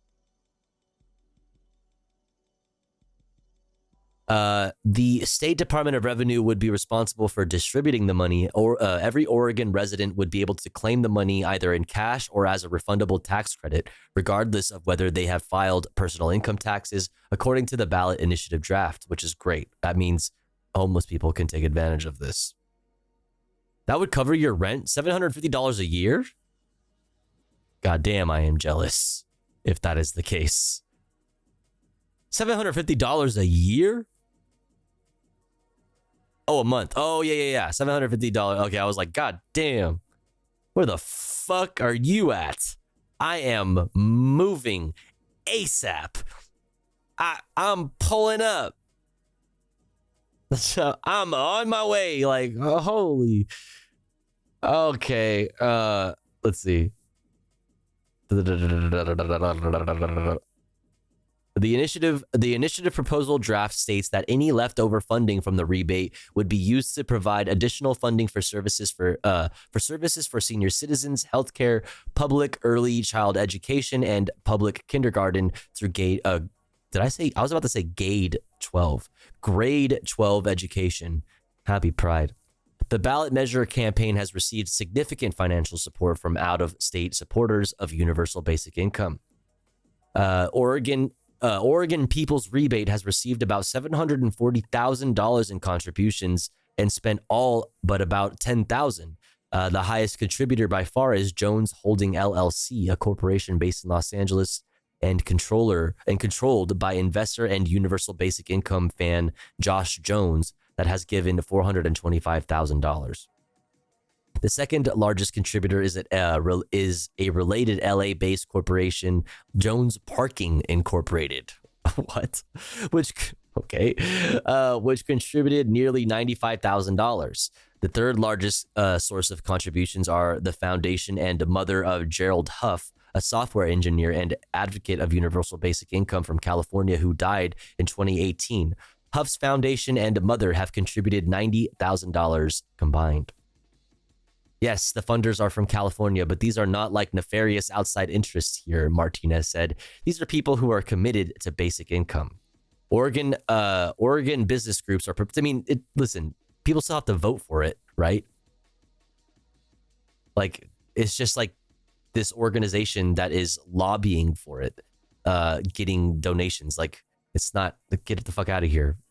Like, I'm all about getting money out of politics, period, right?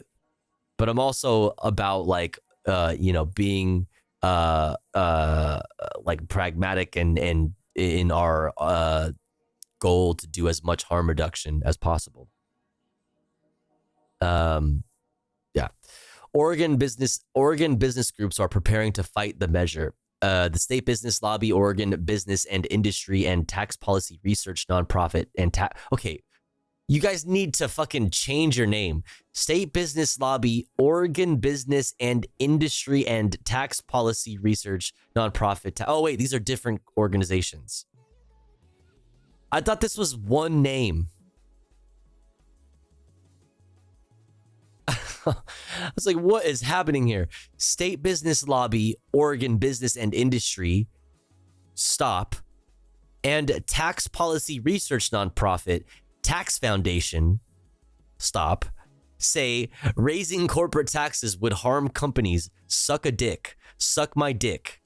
Suck a dick. Suck a fat fucking dick. Like, holy shit. Would harm companies and lead to higher costs of goods and services. This would make sure that huge corporations are paying their fair share in taxes, right? And redistributing that money not to the state, not to like some, getting caught up in some bureaucracy. It's redistributing those taxes directly from corporations after they make $25 million, 3% of 3% tax after 25 million goes directly to Oregonians, regardless of who you are, how much money you make, your tax status, doesn't matter. You get $750 every year. Like, this helps people spend more money on the products and services that these corporations offer, one, and two, gives small business, which everybody claims to care about, an upper hand.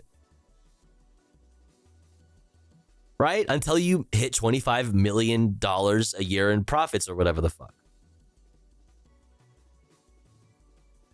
The proposed measure would impose a massive tax increase in Oregon. No, a 3% tax increase. See, this is how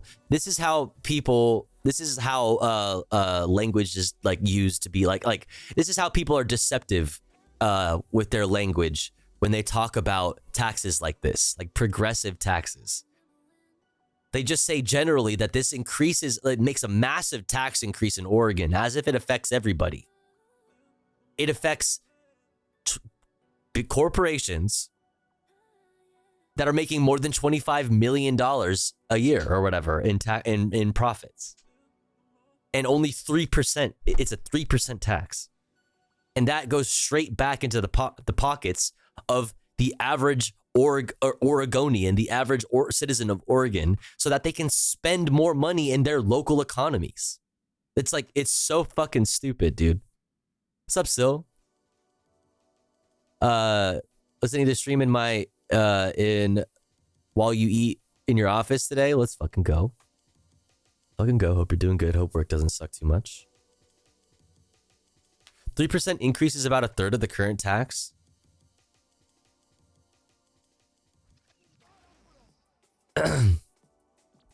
Let's see, where did I leave off?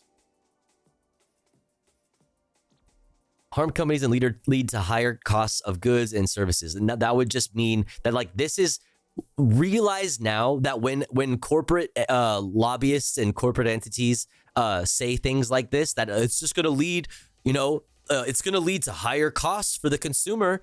That's a threat. That's a retaliatory threat. That's a threat of retaliation, not like a direct a direct like what's the fucking word I'm looking? Why am I blanking? My brain is fried. A direct fucking product of this UBI.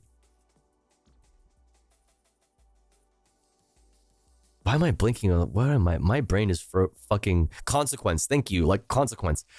Yeah, whatever. Fuck. Thank you, Ratslinks. My fucking brain is fried. Yo, Callie Fox, thank you so much for 13 months. I really appreciate it. Thank you. Thank you. This is where you can live the cheapest in the USA, and some unhoused people drive their RVs there to live some of the year. It's cheap public land. Yeah, meanwhile, posting record-breaking profits. How about it leads to reduced profits for shareholders? Reduced profits for how about it leads to reduced profits for shareholders for a change? Oh, yeah. Right. And not like increased as opposed to increased costs for consumers. Yeah, like why does the line need to go up?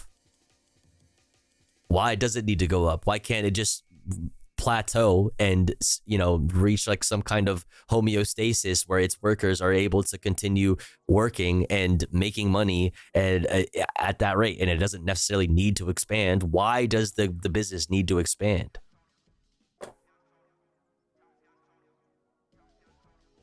The proposed measure would impose a massive tax. Okay, God damn it. If it qualifies for the ballot, our organization will be involved in a campaign against it. And we are confident that when voters look at the facts, they will vote to reject it. That's cap.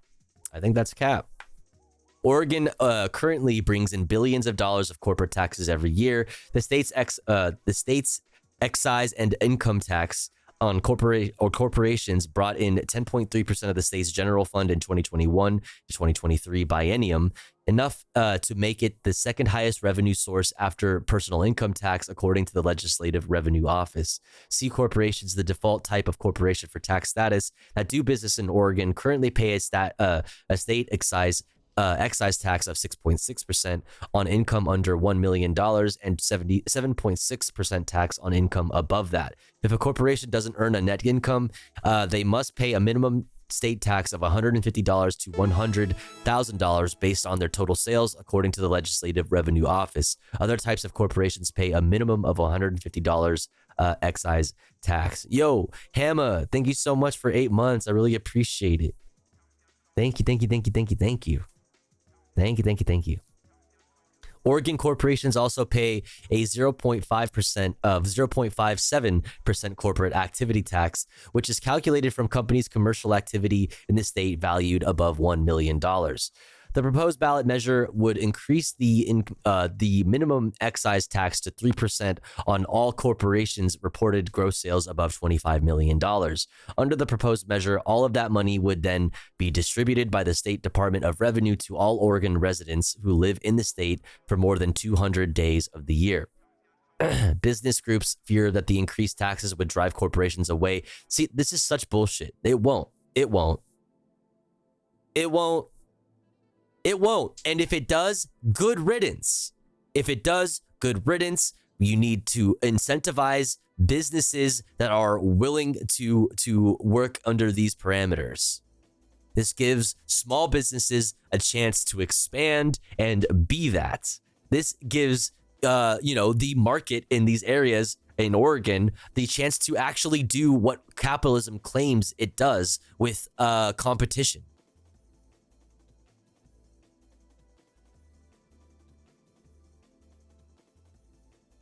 So the corpos that pay no taxes leave and extract all the value? Exactly. Like, get fucked. Bye. Yo, Paul Wall, thank you so much for 4 months. Let's go. Thank you so much. Will this start the hype train, Davina, for him? It looks like it will. However, for the sake of time, I'm going to finish this article. Unless you guys want to, I could be convinced. If you guys want to throw another gifty in there or something, we can do a little hypers, okay? We could do a little hypers, but I have a bunch of other news that I want to get to. So for the sake of time, I'm going to finish this article. But thank you so much, Paul Wall, for 4 months of support. Thank you. Where did I leave off? Let's see. In practice, affected businesses would likely move more of their operations out of state to avoid paying such high taxes, according to a report from the Tax Foundation. Well, I also think that we should, do something about that as well. That's all I'm saying. I think we need to make a distinction between corporations incorporated in Oregon as opposed to just doing business in Oregon. Most corporations incorporate in states like Delaware for favorable tax treatment. Not clear how that applies here. That's true. Let's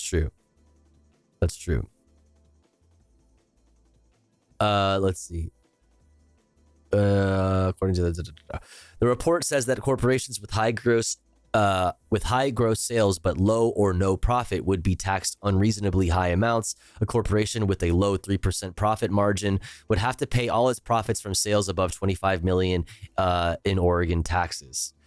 Martina said the opposition from business groups does not surprise her. It's a tale as old as time, she said. Corporations don't want to pay their fair share. They pay so little compared to everyday Oregonians. Exactly. We all have to pay really thin margins. We all have really thin margins and we manage to do it. Yeah, get fucked. I don't know, man. Like I have no sympathy. I have at all. Like I have zero sympathy. I don't. I just don't. I really, really don't. Like, this will be such a boost for the local economy. It would be such a boost for the local economy. I just, like, I have no sympathy for corporations. I don't. Insane. Here's that article for you in the chat. Let's keep it moving. Let's look at this. The United States House Ethics Panel expanded a probe deep into Representative Gates. Let's check it out. The U.S. House of Representatives is expanding an ethics probe into Republican lawmaker Matt Gaetz. That's a fuck to the committee. Me when the House expands a probe into me. My face went. Leading the investigation on Tuesday. The 3-year inquiry into allegations of sexual misconduct and drug use will now also look into whether the 4-term Florida representative tried to obstruct the probe. In a statement, the panel noted, quote, difficulty in information from the Ping is Llama donated $5. Hypers go. Much love community. Let's go, baby. Hey. Ping is ping as. Hey, I appreciate that. Thank you so much, Llama. It's very, very kind of you. Thank you. You know what we call that around these parts? Around here? Praxis. That's right. That's right. You promised, Tofu. You promised the Hypers, Tofu. Let's go. Sometimes I feel like Karl Marx, but that would be dogmatic. Sipping all this drink, I just spilled it on my fabric. If you have that knowledge, if you know you need the praxis, red book on my lap, you would never catch me lacking. Sometimes I feel like Karl Marx, but that would be dogmatic. Sipping on this drink, I was. Let's go. Let's go. If you have that knowledge, then you know you need the praxis. Red book on my lap, you can never catch me lacking. I don't worship idols, man. That shit just be so corny. I be with the masses, cause the rich just be so boring. I be on the internet whenever I feel lonely, and I rather feel like Che Guevara after the free told me. Tell my mama when I grow up. Sorry, I'm a communist. Take a flight to Cuba. Roll up blunt right in that bitch. All up in Jamaica. Swear you need to see that shit. She don't wear no makeup. Wanna give me all of it. We should take like all of it. We should take like all of it. Careful who you talk to, cause they fed and they be counterfeit. Yo, AK like a Soviet. Say I get her high. Get her high. Like some Let's go. Sometimes I feel like Karl Let's go. Marx, but that would be dogmatic. Let's go. Sipping all this drink, I just spilled it on my fabric. Let's go. If you have that knowledge, then you know you need the praxis. Red book on my lap, you can never catch me lacking. Sometimes I feel like Karl Marx, but that would be dogmatic. Sipping all this drink, I just spilled it on my fabric. If you have the knowledge, then you know you need the praxis. Red book on my lap, you can never catch me lacking.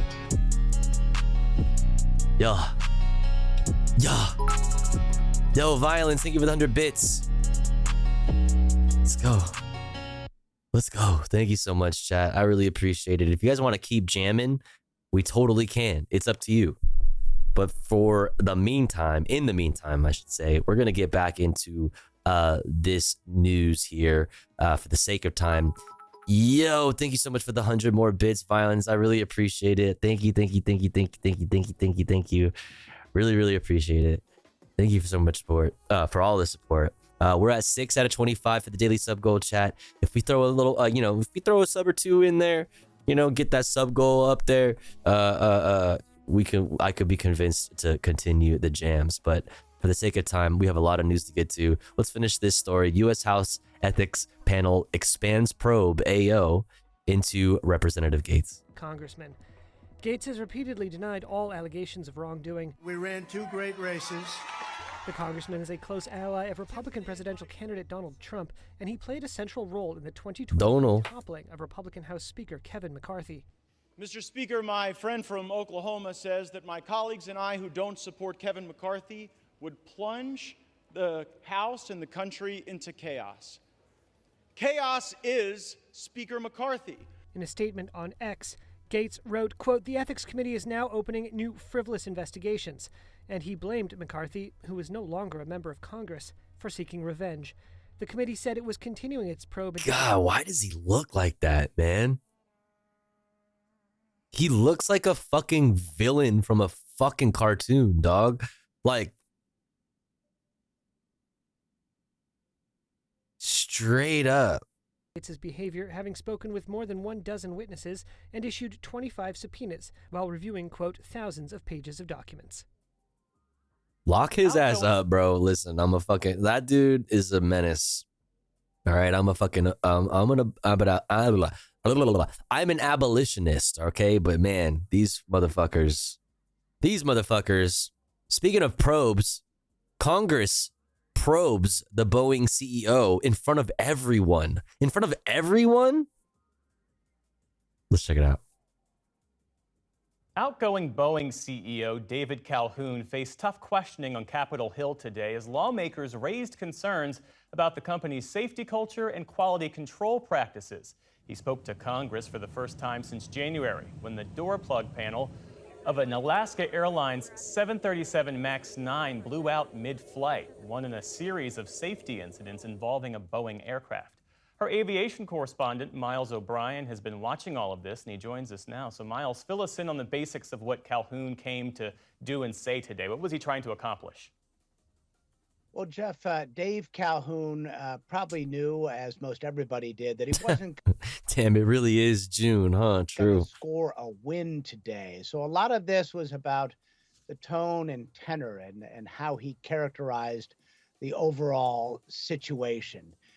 He began with an act of contrition. He turned his back to the committee and faced several family members of those who lost their lives in those 2 737 MAX crashes in 2018 and 2019. Then he turned back around and told the committee Boeing is doing better. Much has been said about Boeing's culture. We've heard those concerns loud and clear. Our culture is far from perfect, but we are taking action and we are making progress. We understand the gravity, and we're committed to moving forward with transparency and accountability. He spoke broadly about... I mean,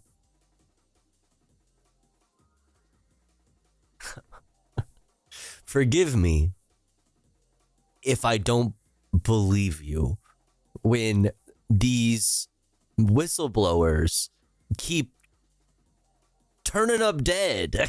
You know what I'm saying? Like, forgive me if I find this hard to believe. Funny he mentions gravity, which is an important factor in airline safety. Found some old footage of Matt Gaetz. Thanks to the hype train chat. I really appreciate it. Thank you. Dude. Wait.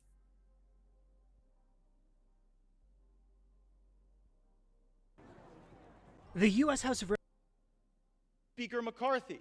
In a statement on X, Gates wrote, quote,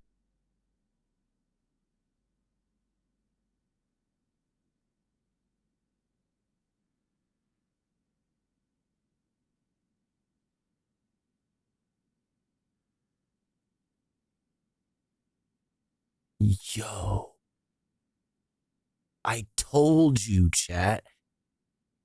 He's a fucking villain, bro. Through and through. Straight out of Central Casting, this motherfucker is a villain, bro. Bro.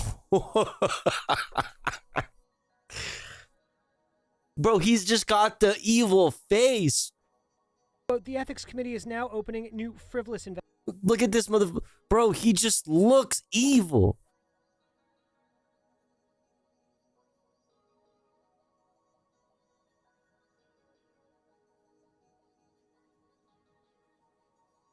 I'm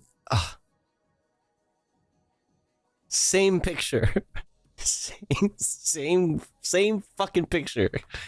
Holy shit, man. All right, let's get back to the other probe. Outgoing Boeing. So many probes. So little time. Those who lost their lives in those two 737 set to reacquire Spirit Aerosystems, now a subsidiary, but was once a part of Boeing, which builds the 737 fuselages. None of this did much to resonate with the committee, frankly, and it certainly didn't do much for those families who were in the gallery there listening to the hearing testimony. Before the hearing began, they held a news conference, and there was a lot of... Tim Curry's base is fucking a gay icon. You take that back? Space! Strengthening the safety of the flying public is important, but there needs to be criminal charges for the people at the top, the people in the driver's seat who were responsible for 346 deaths, including that of my sister, and every single face that you see here. My question to Congress even today is, why pay attention now? Why pay attention now? Why not for the last 5 years that we have continually fought? We have been a muffled scream that has been screaming and no one has been paying attention. Miles, when the victims' family members speak of criminal charges, what exactly are they talking about? How would that work? Well, these are criminal charges which evolved from those two crashes. Essentially, the charges are conspiracy to defraud the Federal Aviation Administration. Boeing cut a deal with the Department of Justice, paid $2.5 billion, and for a period of time of amnesty, promised to clean up its act. And now the Department of Justice is indicating that it has not lived up to its bargain. Boeing says it has, however, Jeff. Meantime, you've got lawmakers on that panel, both Democrat and Republican, who say that they're really troubled by what they see as a continuing pattern of problems. Tell us about that. Yeah, he was really bipartisan in the criticism he received. Let's hear a little bit from Democratic Senator Maggie Hassan of New Hampshire. I hear you talking about it, but what we've been trying to get to is how is it that you had a 2020 failure, a 2024 failure, the failures I've just read about, so there were 737 failures, now these 787 ones. You talk about safety and culture, but you aren't answering the question about what the root causes are here. When Senator Hassan speaks of root causes, what is she addressing directly?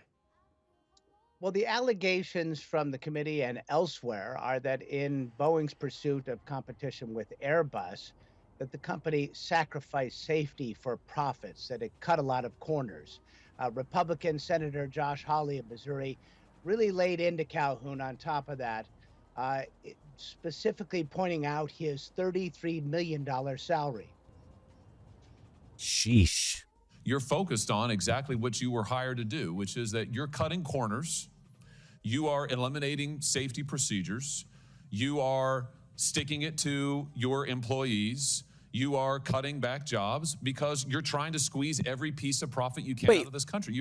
It's so rich hearing this from fucking Republicans. Like, name one policy that you want to do that you support that would regulate any of this.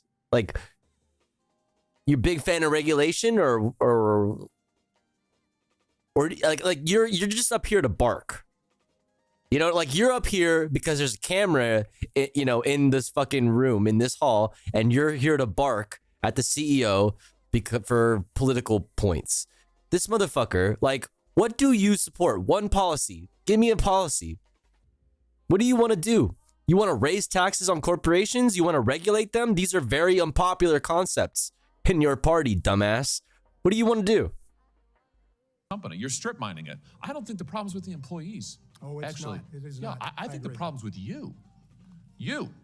It's the C-suite. It's the management. It's what you've done to this company. That's where the problem is. The problem, like, see, to people like Josh Hawley, it's like it's just a question of character of the CEO. Like, the CEO wasn't a righteous enough fucking capital owner, you know? The CEO isn't a righteous enough CEO. As if, like, the system itself, you know what I mean, isn't designed in such a way that, like, incentivizes this type of behavior because it's profits over everything. It's a profit-driven. This is profit-driven behavior. This is what you do when you need the line to go up at all costs. At the top. So, Jeff, Hawley asked Calhoun why he hasn't outright resigned from his job as CEO. And Calhoun said he was very proud of his tenure. He's proud of the safety record of Boeing. And he said he was proud of every action we have taken. There was a lot of skepticism among Senator Hawley when that statement. Super proud of our treatment of whistleblowers. Calhoun is leaving his job as CEO of Boeing. Josh Sprinter Hawley, Josh enjoyer of the fine wines Hawley. At the end of the year. Jeff? So what comes next for this company then, Miles? Well, it's not an easy path, is it? We don't know who is going to succeed Calhoun in that position. And many of the problems which have been laid out there will take quite some time to improve. It's difficult to change the culture of a giant corporation such as Boeing.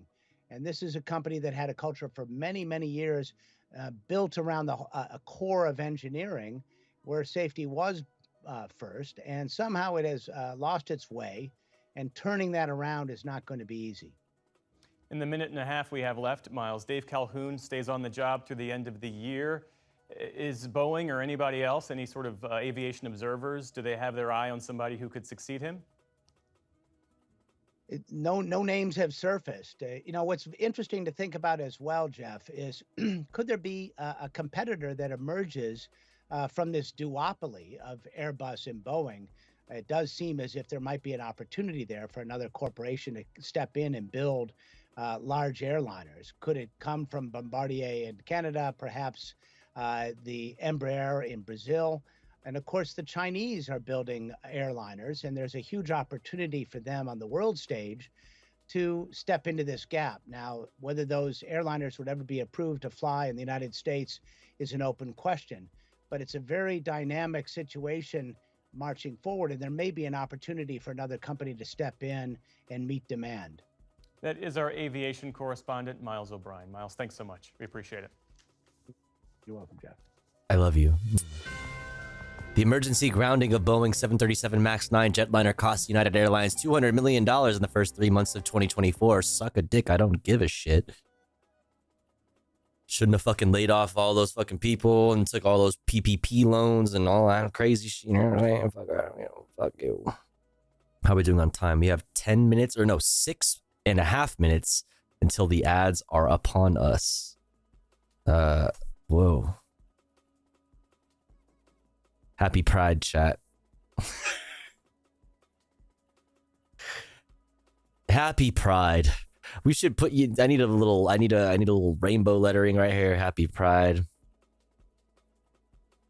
Love to see it. You love to see it. You know, the gays out in public just doing their thing. Who is that? That's Josh Hawley.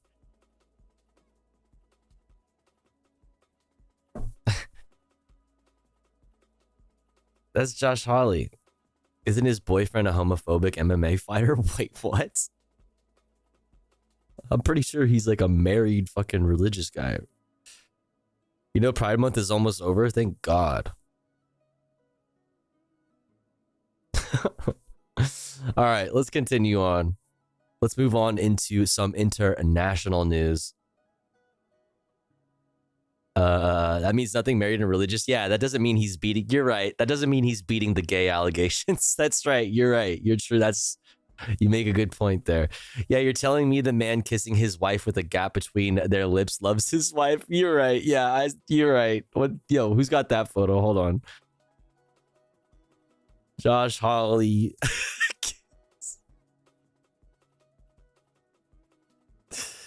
So funny, bro.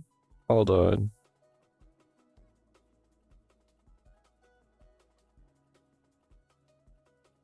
Yeah, the straight cope is so crazy. Like, you know what I mean? It's 2024, you know? Like, come on in. The water's fucking nice. You know, we'll welcome you with open arms, you know?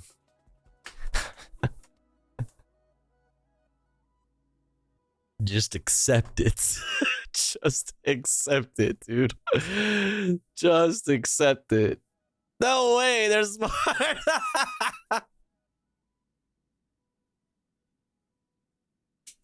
Like, it's cool. You know what I mean? Like, it's cool. You can like boys, bro. It's fine. I accept him as closeted too. Yeah.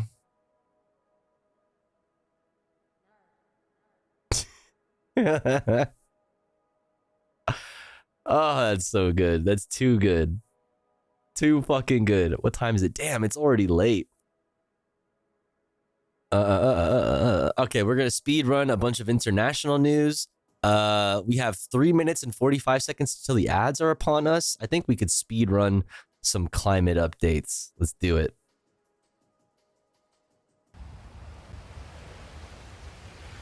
Cleanup operation after oil spill blackens parts of Singapore coastline. Oh shit, that looks bad.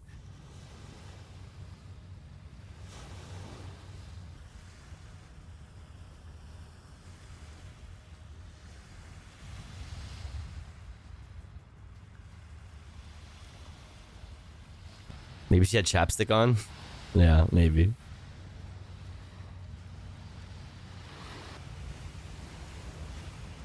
No commentary, just videos. All right.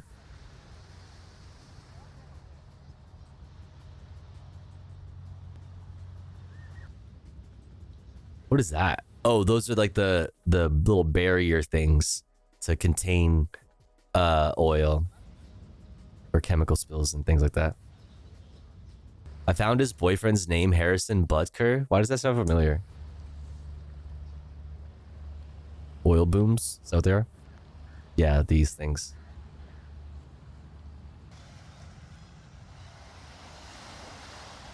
Former MMA fighter, right-wing grifter. Cringe.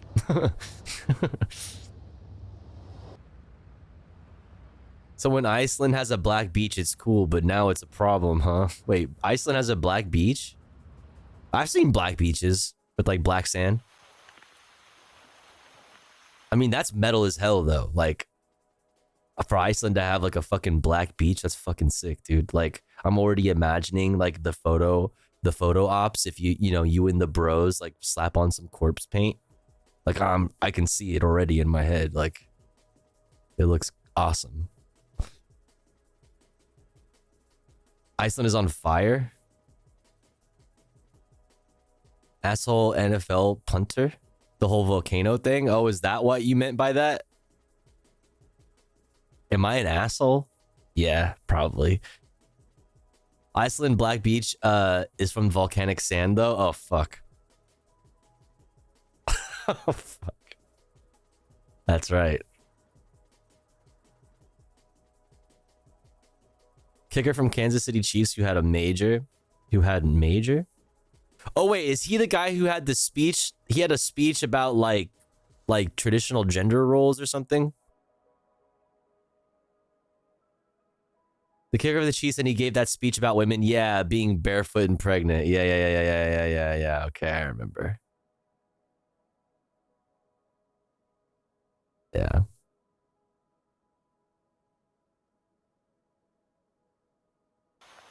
$11 people die in events related to heavy rains in El Salvador.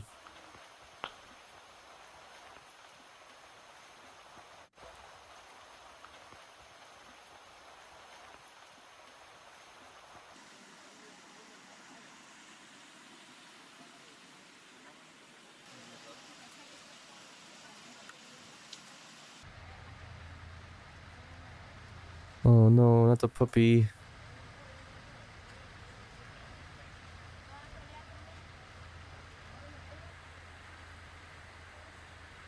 I'm a boy, but I want to be barefoot and pregnant. So valid. That is so valid, King.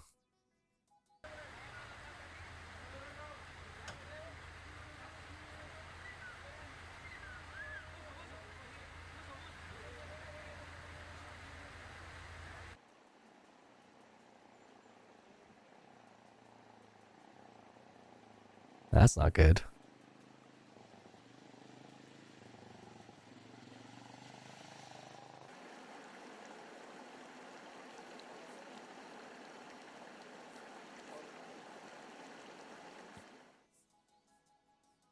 11 migrants survived shipwreck off Italian coast with search for missing still ongoing. 12 migrants overall were rescued. They were suffering badly.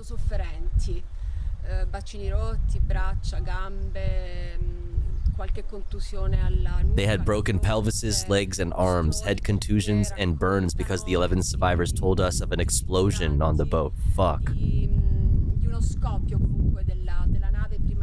It started to sink, and they also described a scene in which 5 or 6 life vests were floating away while they were using the floating wreckage of the sailing boat.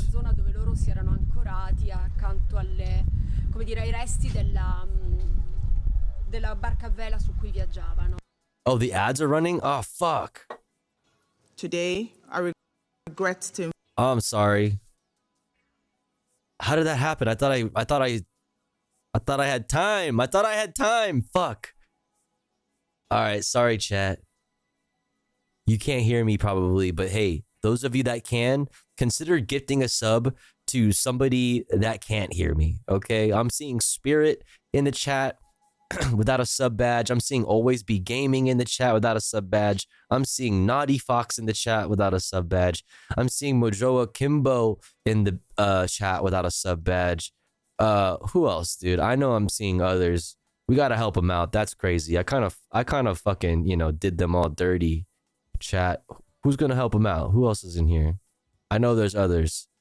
If you can hear me, say something in the chat so that people can notice you and feel generous enough to give you a gifty. Oh, Diosu also needs one. Come on, chat. Help out a chatter in need. Okay, we'll do it. We'll pull away so that they don't miss any other content.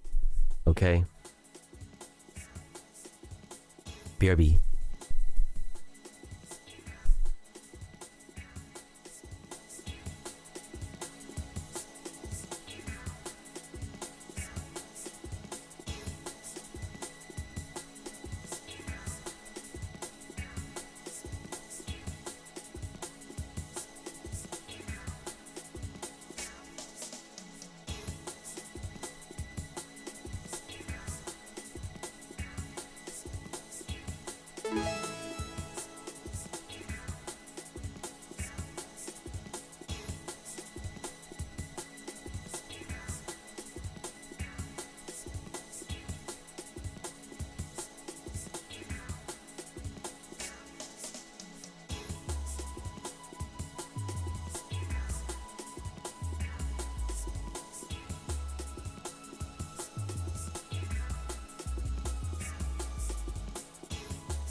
All right, we're back.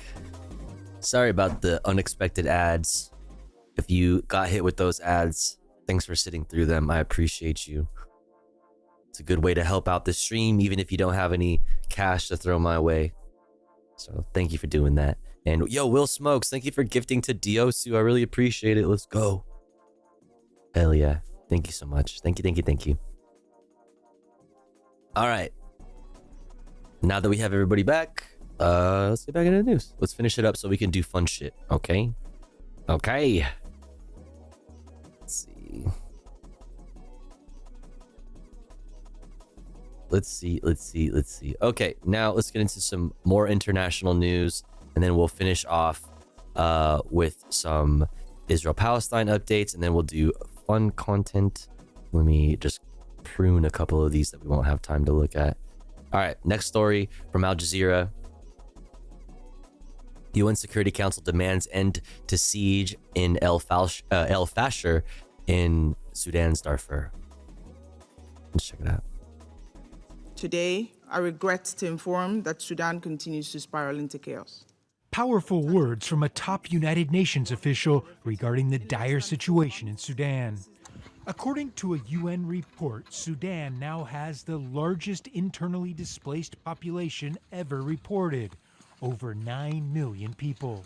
The displacement fueled after fighting broke out between the Rapid Support Forces, or RSF, and the Sudanese Armed Forces, known as the SAF.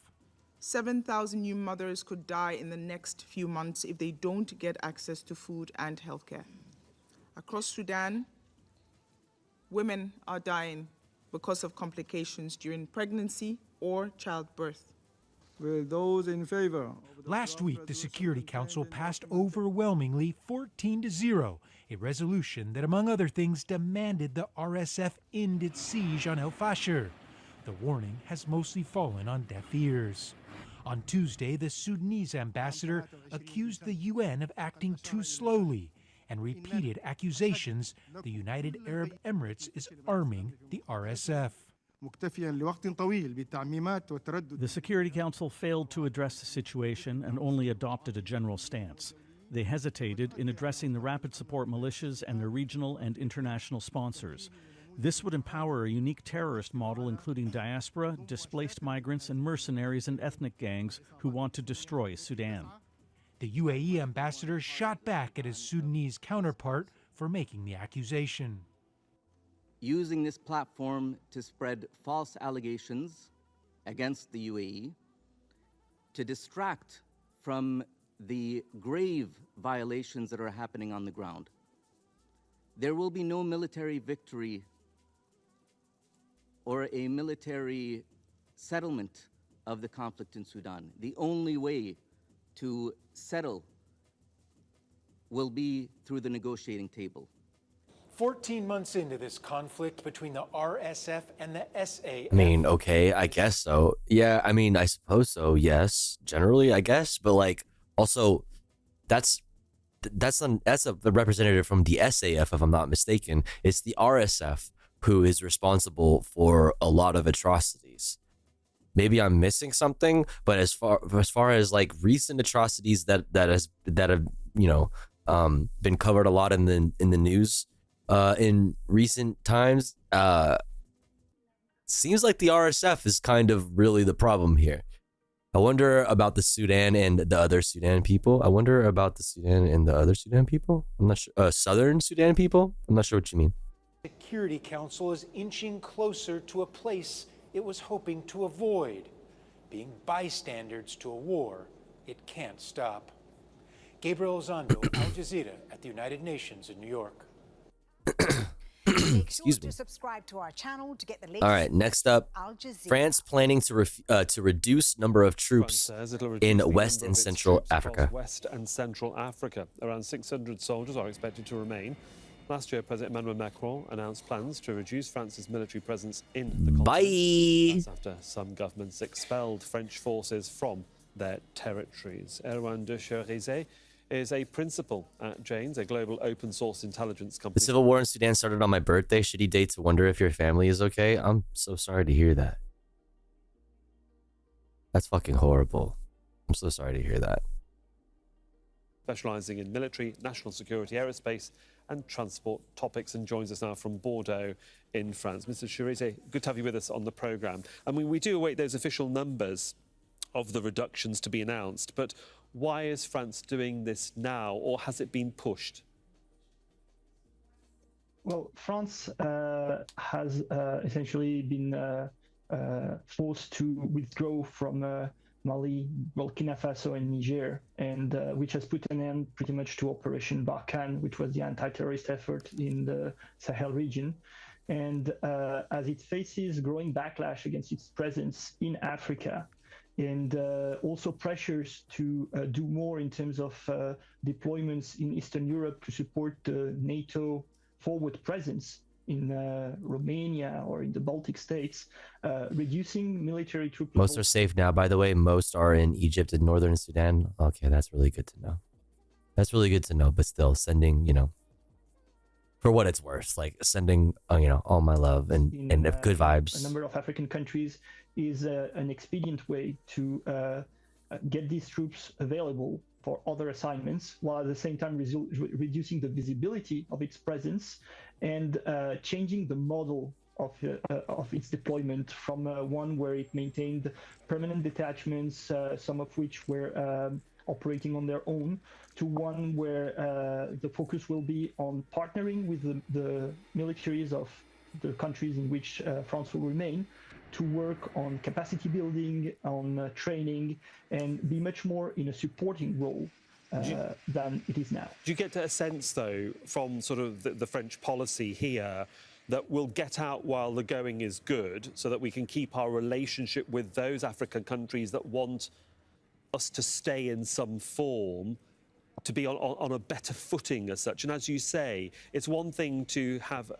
troop numbers that allow for actions, and it's a different thing to be in an advisory capacity.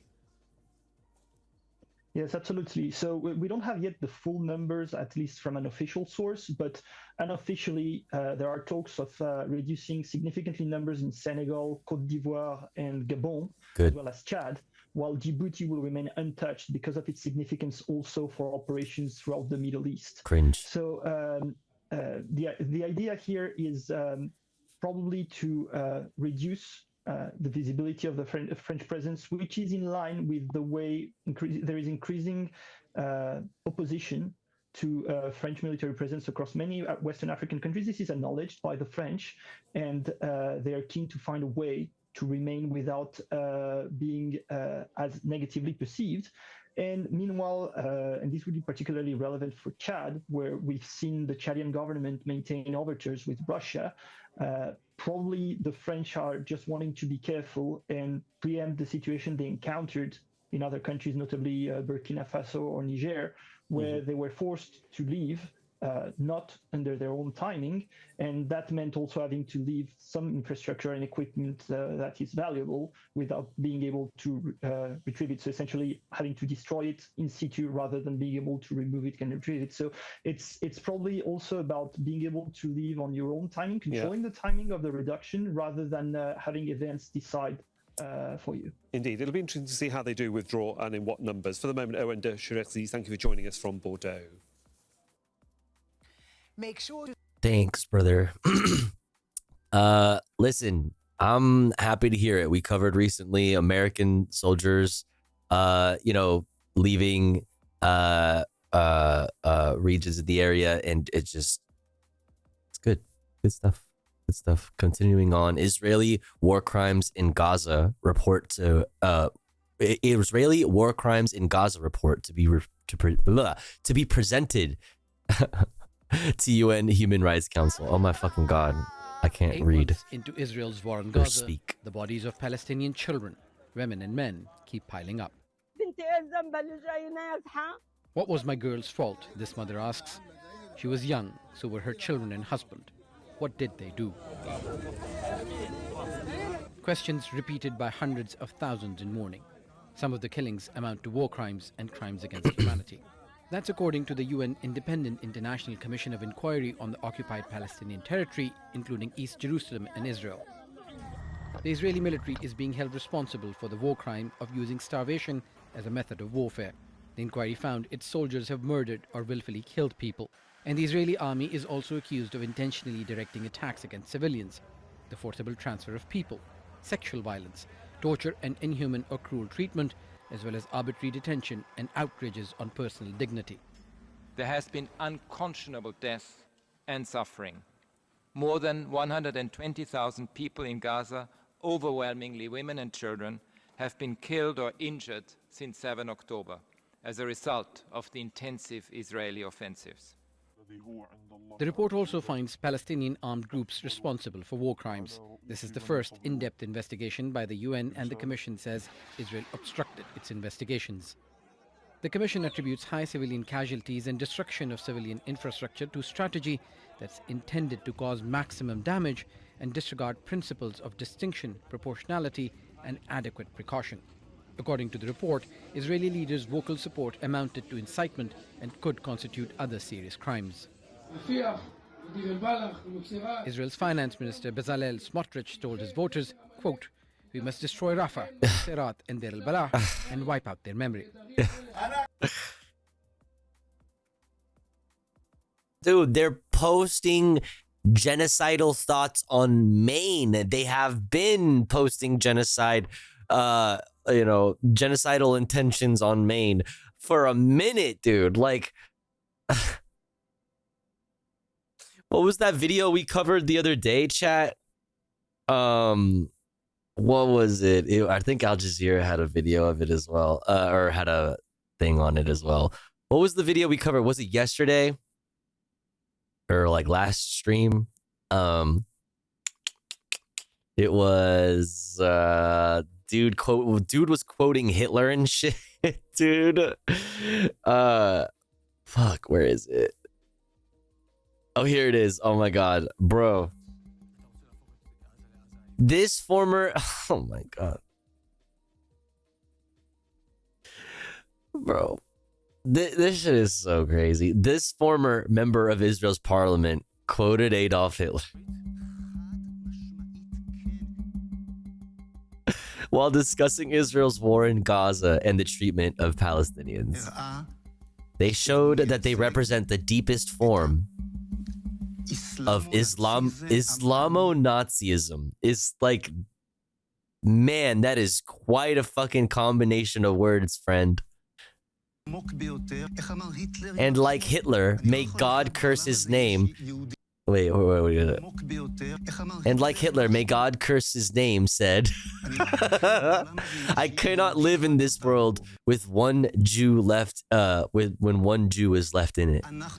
We will not be able to live in this land if one Islamo-Nazi is left in Gaza. Bro,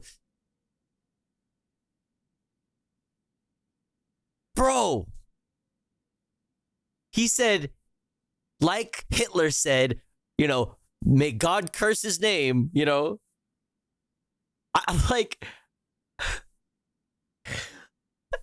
Just like Hitler. Just like Hitler said, we cannot rest until, you know, or I cannot live if there is one Islamo-Nazi still alive or whatever the fuck. That's insane. You literally just invoked the same sentiment. Hitler blew his brains out. True. Based. Dude. Listen to this shit. I'm running it back for you. Islamo-Nazism המייצג הראה שהוא מייצג את... Yes, McShrooms, exactly. Islamo-Nazism is like Judeo-Bolshevism, but for Palestinians. Exactly. איסלאמו-נאציזם העמוק ביותר. איך אמר היטלר יימח שמו? אני לא יכול לחיות בעולם הזה אם יש יהודי אחד נותר בו. אנחנו לא נוכל לחיות בארץ הזאת עם איסלאמו-נאצי אחד שכזה נשאר בעזה. Bro. ואנחנו לא חזרנו לעזה. And not before we return to Gaza and turn it into Hebrew Gaza. Dude, do you see? Like, people will say, oh, but he's not a current member of the Knesset. Motherfucker. Do you not understand that this is a sentiment that exists outside of individual people? This is Zionism. Like, that's a whole ass fucking ideology. It's a whole ass, like, dude. 6 million Jews were killed in Hitler's campaign against them during World War II. Phelan has made similar statements about Gaza in the past. There is one and only one solution. Oh boy. Which is to completely destroy Gaza before invading it. I mean destruction like what happened in Dresden and Hiroshima without nuclear weapons. Phelan is just one of many Israeli politicians to make threatening statements. Agriculture Minister Avi Dichter said the war would be Gaza's Nakba, referring to the expulsion of 750,000 Palestinians from their homes in 1948. We are now actively rolling out a Nakba in Gaza. Heritage Minister Amihai Eliyahu said dropping a nuclear bomb on Gaza was, quote, one option to end the war. Listen, it's on the table. He said, that's an option. Listen, it's an option.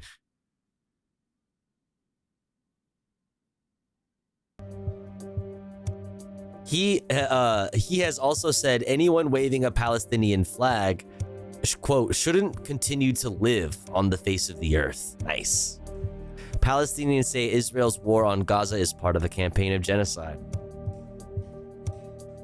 to remove them from their homeland and make way for the Israeli settlement. Like, don't take it from them. If you want to dehumanize the Palestinians, if you view them as subhuman and you don't want to take it from the Palestinians, take it from the fucking Zionists in Israel themselves. What the fuck, man? Like, he said it himself, bro. Take it from fucking bro. Take it from this fucking former Israeli politician. Take it from current Israeli politicians. Like, motherfuckers are telling you exactly who they are, and when they do that, you should believe them. Like, if you don't want to believe the Palestinians, believe them. Like, holy fuck, man. I can't believe they say things like this on mainstream media, and MSM still has the gall to say what genocide? Exactly. You're being gaslit. You're being gaslit. You're being gaslit. Over 37,000 Palestinians have been killed in the war on Gaza.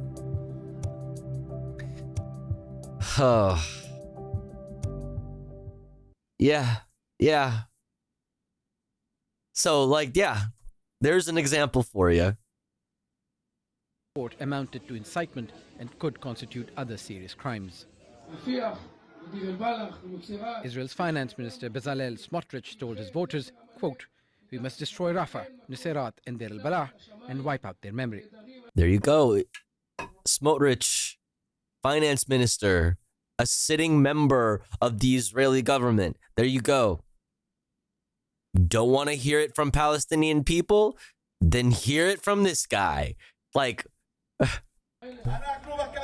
oh, okay, you don't want to hear it from Smotrich? Well, here's Itamar Ben-Gvir, who commands fucking Israeli police and defends radical right-wing settlers in the illegally occupied West Bank while they fucking they steal people's properties and murder people and raise crops. Take it from this guy. Minister for National Security has been clear about his demands for Israeli forces to enter Rafah and carry out assassinations.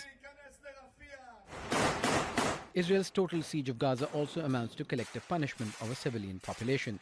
And the commission also found Israeli authorities, quote, weaponize the provision of life-sustaining necessities. It's yet another report on Israel's actions during the last 8 months, as it stands accused of genocide at the UN's highest court. But in Gaza, the bombs continue to fall, and much desperately needed aid remains blocked. Osama bin Javed, Al Jazeera. Make sure to subscribe to our channel for the latest news from Al Jazeera.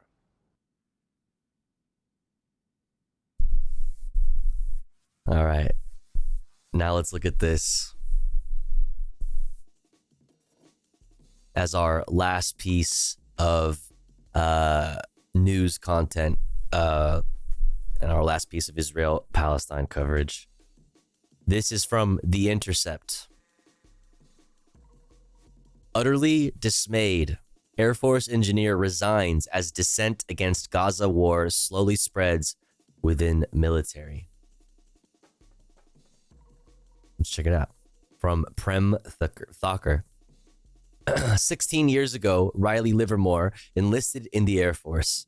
His path to the military was shaped by his evangelical Christian upbringing and growing up amid the war on terror. His ensuing career as a flight test engineer took him to Israel, where he spent 2 years doing missile guidance research. And shortly after October 7th, he decided he couldn't continue anymore. Livermore is utterly dismayed by how President Joe Brandon and the Department of Defense, quote, has been complicit in the genocide in Gaza, he told The Intercept.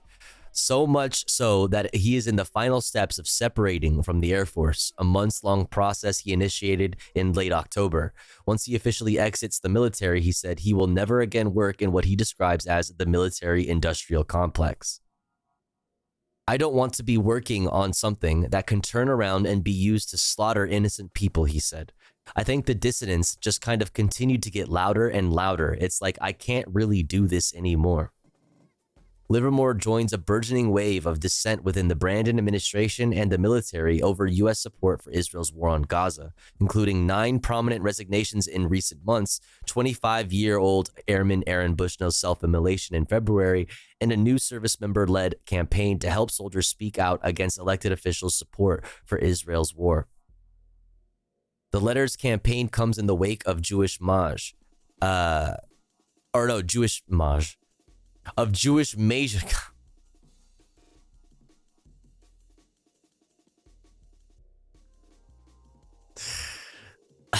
The latter campaign comes in the wake of Jewish Major Harrison Mann's public resignation from the U.S. Army in protest of America's, quote, nearly unqualified support for the government of Israel, which has enabled and empowered the killing and starvation of tens of thousands of innocent Palestinians. In the week since Mann's resignation, The Intercept has heard from members of the armed forces who expressed emotions ranging from guilt and frustration to outrage and repudiation regarding the Brandon administration's unconditional support for Israel, which includes billions of dollars in military aid as well as political and diplomatic cover.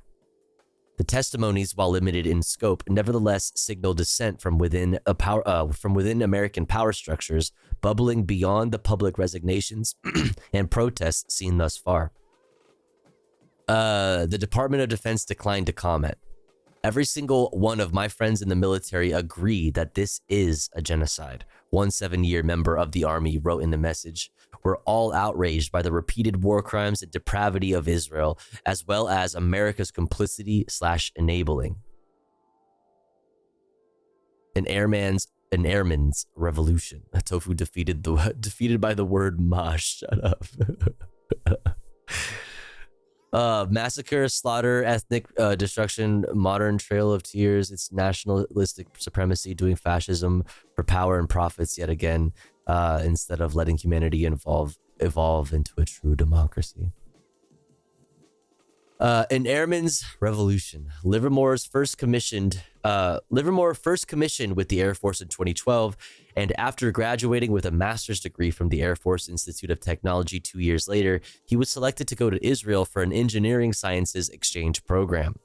During his 2 years there, Livermore researched missile guidance algorithms while learning Hebrew, immersing himself in the culture and making friends. Israel had kind of a special, dude, my brain is broken. I'm seeing words that aren't there.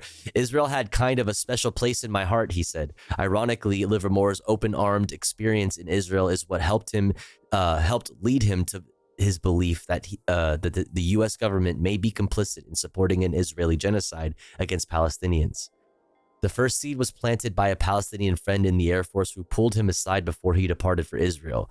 The friend warned him of possibly being met with the lopsided story about Israel and Palestine, Livermore recalled. He said his friend introduced him to the Israel lobby, like the American Israel Public Affairs Committee, or AIPAC, and its influence on U.S. politics. He also recalled his friend advising him simply to note where people, quote, start the story when they talk about the country's history. Do they acknowledge historic Palestine, or is their starting point the Balfour Declaration of the creation of the State of Israel in 1948?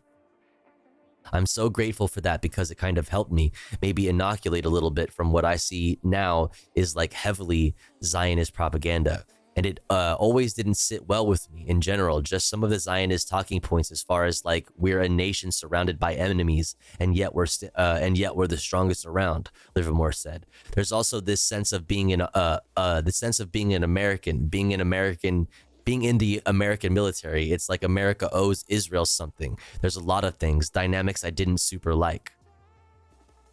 In language classes he took before his deployment and in interactions with people from around the world upon arriving, he added, his conversations with peers began to challenge his pre-existing assumptions. We're the good guys, they're the bad guys. We're protecting interests abroad. We're the fighters for democracy. Like, it kind of put a lot of cracks in that, Livermore said.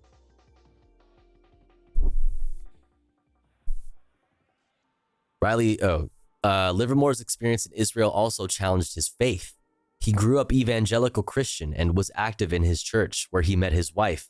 In Israel, he joined what's called a Messianic congregation, a self-proclaimed Jewish sect that embraces evangelical Christianity. Oh my God.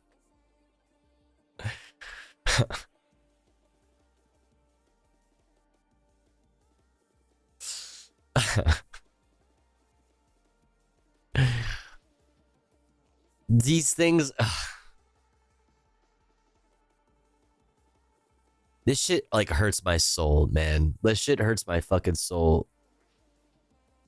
It's like, you know, people don't realize that like the largest like population of Zionists is in the American South with the evangelical Christian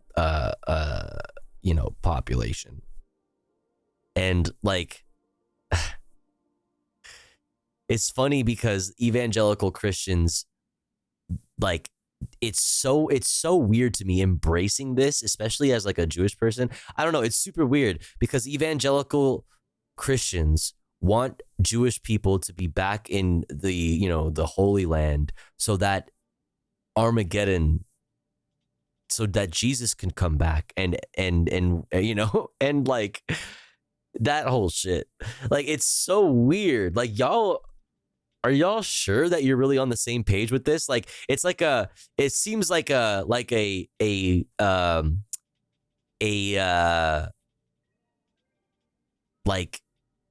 simply a purely like a strategic partnership where like both parties have like an interest in each other's like Zionists are interested in American evangelical support, right, for obvious reasons, and then like the American evangelicals are eager to just like have Jesus come back or whatever.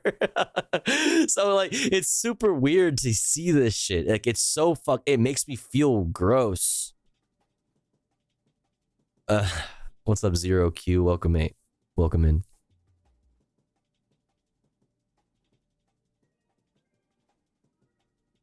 Aren't Christian nationalist Nazi? He grew up as a Nazi. Aren't Christian nationalist Nazis? He's a Christian evangelical, which usually yes, they end up being nationalists, and usually yes, they are not, like, they are essentially Nazis. But evangelical specifically. They want to bring untold suffering just for a chance to have their Messiah come back. The rapture isn't even unanimously believed in among Protestant sects. All right, where do we off?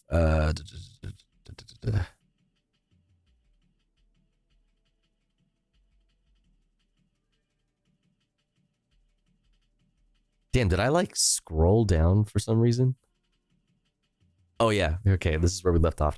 Livermore's experience in Israel also challenged his faith. He grew up evangelical Christian and was active in his church, where he met his wife in Israel. He joined what's called a Messianic congregation, a self-proclaimed Jewish sect that embraces evangelical Christianity. Having grown up as a Christian nationalist, oh, wait. That part. It looks like, yeah, I guess he grew up as a Christian nationalist then. Never mind. Having grown up as a Christian nationalist, he began to see self-avowedly moral and pro-life people setting those values aside for the sake of their political interests, which intersected with Israeli policy aims, pointing to widespread support for President Donald Trump's moving of the embassy from Tel Aviv to Jerusalem as an example. He saw his faith being used as, quote, a cudgel for capitalism and power and oppressing people. Damn. Sounds like bro's been really radicalized beyond an evangelical Christian nationalist. I mean, that's crazy. A cudgel for capitalism and power and oppressing people. While maintaining a strong connection to a Jesus who preached love today, he added, he doesn't believe in white Jesus anymore. Yo, the Jesus wrapped in an American flag with an M4. Wait.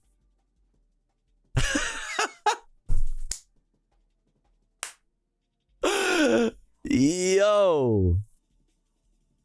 That's my Jesus. Wait, that's literally my Jesus. How dare you? Not gonna lie, I gotta see this Jesus. Wait, we were gonna make an emo. I had a screenshot.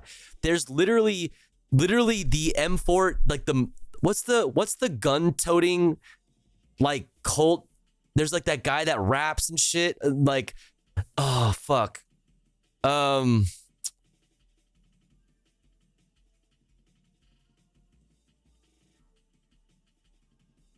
You guys gotta know what I'm talking about. This was the photo. This was the photo. Or no, it wasn't this one. It was something like this though. No, it was this one. It was this one. Fuck, there's so many. I mean, a lot of these are probably AI, which is lame. No, there's like the fuck. He's like an Asian dude. Is it the? It's not the Moonies. It's not the moon. Is it the?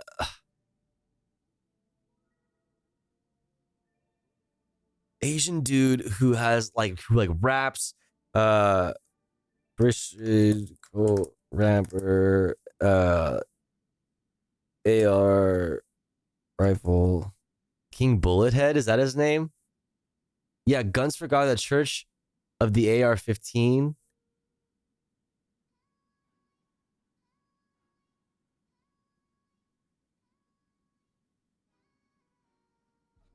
Horizon Fave.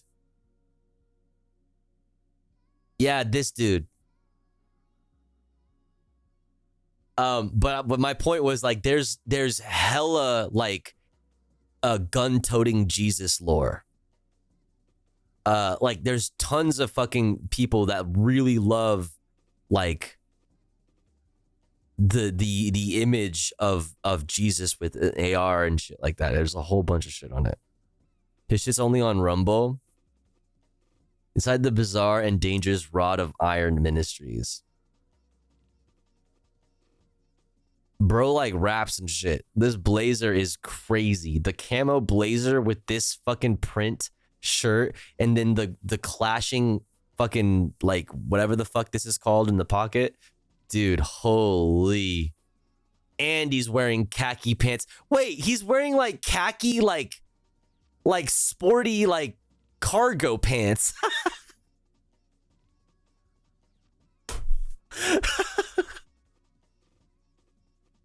He's so crazy. And he's got the gold AR. Dude, look at this shit, bro. Like when you want to be swaggy and drippy for Jesus, you know what I'm saying? But also you gotta be tactical. Is that a crown of bullets? That is absolutely a fucking crown of bullets. Abso-fucking-lutely. He's the son of that's okay. I was like, I was gonna say I get these guys mixed up with the Moonies, but that's why. He's the son of one of the Moonies founders, if I recall correctly. Okay. I was gonna say I get them mixed up with the Moonies, but they are connected. Kind of goes hard, not gonna lie. You're not wrong, dude. Look at that shit. That shit is crazy. That shit is crazy. Look at this Call of Duty skin ass fucking rifle, bro.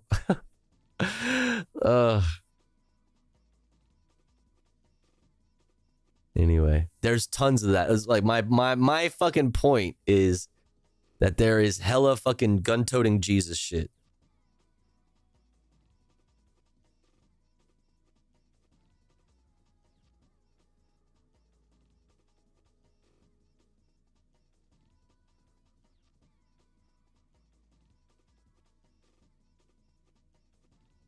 That's AI. Fucking lame.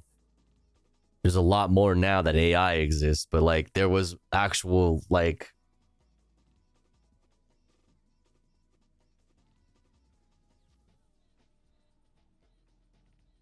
God, I hate AI. Like the novelty is so fucking far, like so gone. You know what I mean? Now, like the novelty is so fucking gone. Like I don't even think it's funny. Like it used to just be funny to look at all the things that's like silly about it. Like haha, like that's a gun, but it's her arm. I'm so over it. Like I don't care. Like it's not funny. It's just fucking stupid. Like oh haha, look how ridiculous this is. Like yeah, man.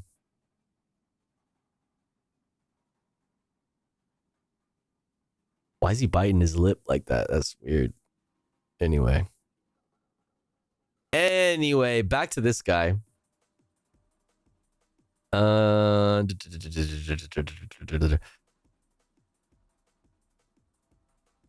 Okay, having grown up as a Christian nationalist, he began to okay, we already read all this.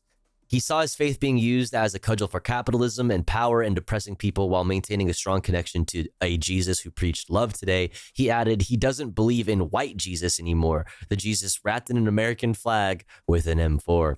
Livermore slowly grew disenchanted with the military, especially as he reflected more on how the U.S. waged war in Iraq and Afghanistan.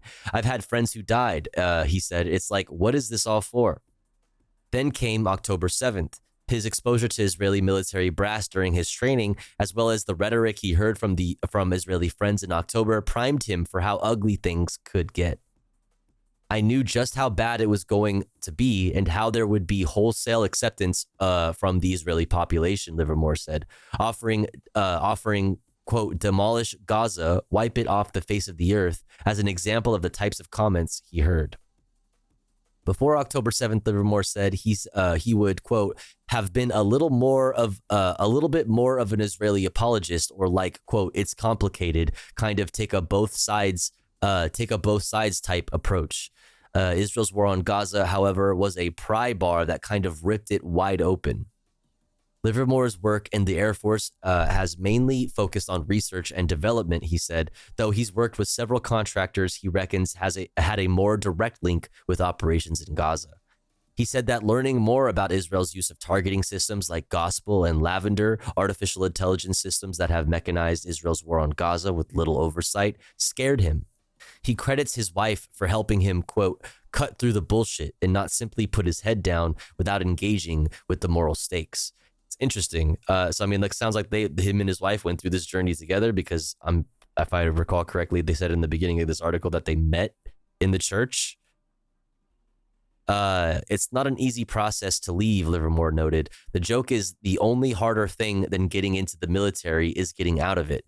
He said it's typically a multi-month ordeal, including congressionally mandated training and bureaucratic exit processing. There are also varied contingencies and approval processes based on how long members have served. In his case, the process he commenced last year will be finalized this summer. Not only do I want to get out of active duty, but I want nothing to do with anything that's directly like the military-industrial complex, he said. It's not worth the money. Breaking points.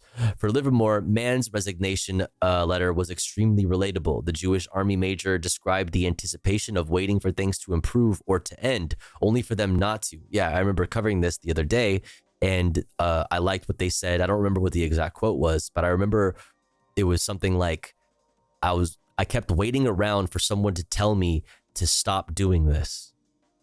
And then I realized that that the only one that's going to get, that is going to, tell me to stop doing this and that will allow me to stop doing this is myself. I have to stop doing this. No one's going to come tell me that, okay, you can stop doing evil now. I have to stop doing the evil. And they said that was the advice that they offered up to multiple people around them that had felt similarly and were asking for advice. Is that like you have, at a certain point, you have to take matters into your own hands and separate yourself from what is, the evil. You have to separate yourself from it. Nobody's going to take you out of it. Nobody's going to allow you to stop. You just have to stop. It was similar feeling that bolstered Livermore's resolve to act on his pre-existing inclinations to leave the Air Force. Nemesis Hazim, who serves as a doctor in the U.S. Army, also found Mann's decisions a source of comfort as she's grappled with her role in the military. I wish I could just quit, but at least this is validating and makes me feel like I'm not the only one feeling completely out of place, Hazim wrote to The Intercept. She said she enlisted to help pay for medical school and has rationalized her way through because of it. But it gets harder and harder, she said, adding that she'll fulfill her time obligations in November 2025. What's up, Ash? Good morning. I feel useless. Ideally, I would get out now and volunteer in Gaza, but I don't have that option until they no longer own me. One 22-year member of the Air Force who comes from a lineage of service members described to The Intercept his evolution from committed foot soldier to today fearing that the U.S. is enabling genocide. In the wake of Bushnell's self-immolation, he appealed to higher-ups to lead conversations around mental health and Gaza.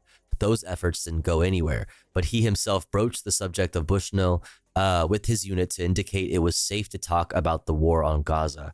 After Mann resigned, the Air Force member wrote a letter to a senior official that invoked some of Mann's own words and once again requested internal conversations to help people cope with the war. At some point, whatever the justification, we're either advancing a policy that enables the mass killing and starvation of innocent people and children, or we're not, he wrote.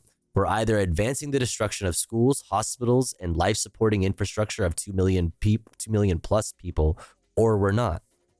In a message to The Intercept, he wrote that he condemns Hamas's attacks on Israel, as well as any and all anti-Semitism and Islamophobia. There's your condom hummus. At the same time, he continued, I also condemn what I feel is not a proportional response by Israel as it related to international law of armed conflict. I also feel like our country and leaders are enabling what seems to be genocide. it was indeed preparing us to potentially do harm to others, but also to desensitize us to that fact. It's a remarkable turnaround for someone who enthusiastically enlisted in the wake of 9/11. I remember feeling proud that I would be able to join the armed forces to help to rid the world of terrorism. He recalled the, quote, hype videos that were part of training in the academy.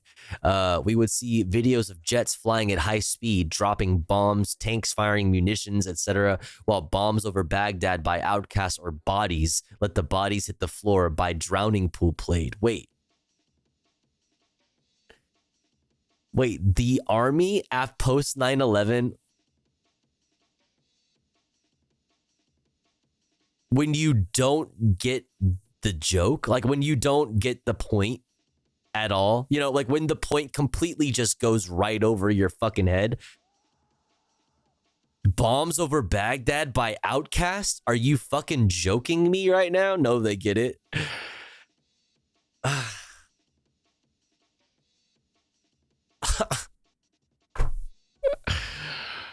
Bro, reflecting on the academy atmosphere now, he said, whether intentional or not, it was indeed preparing us to potentially do harm to others, but also desensitize us to that fact as well.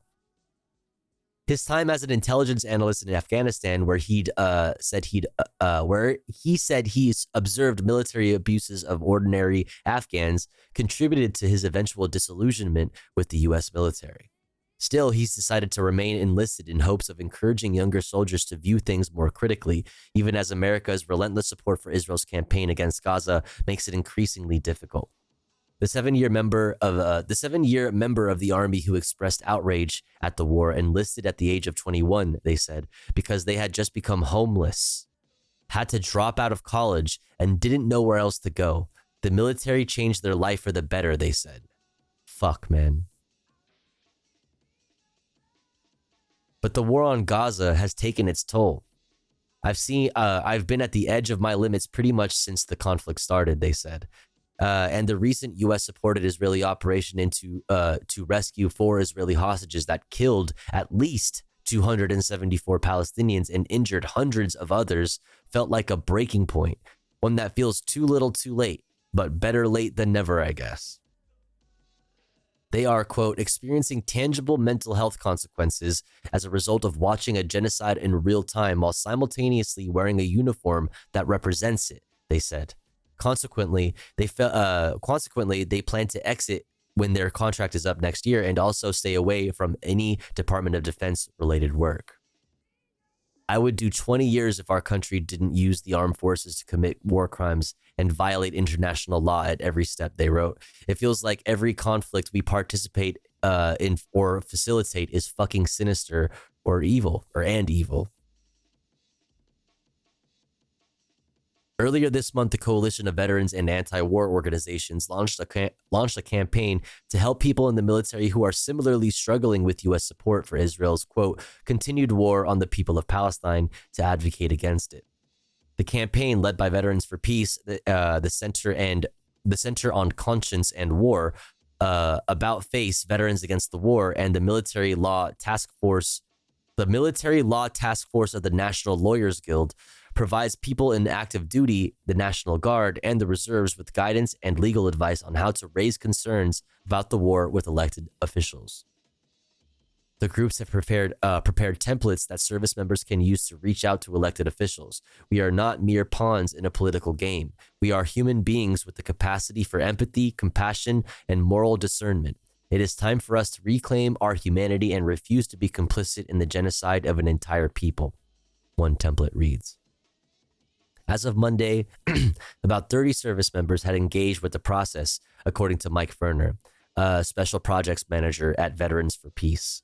The appeal for redress Veets. Holy fuck, that scared me.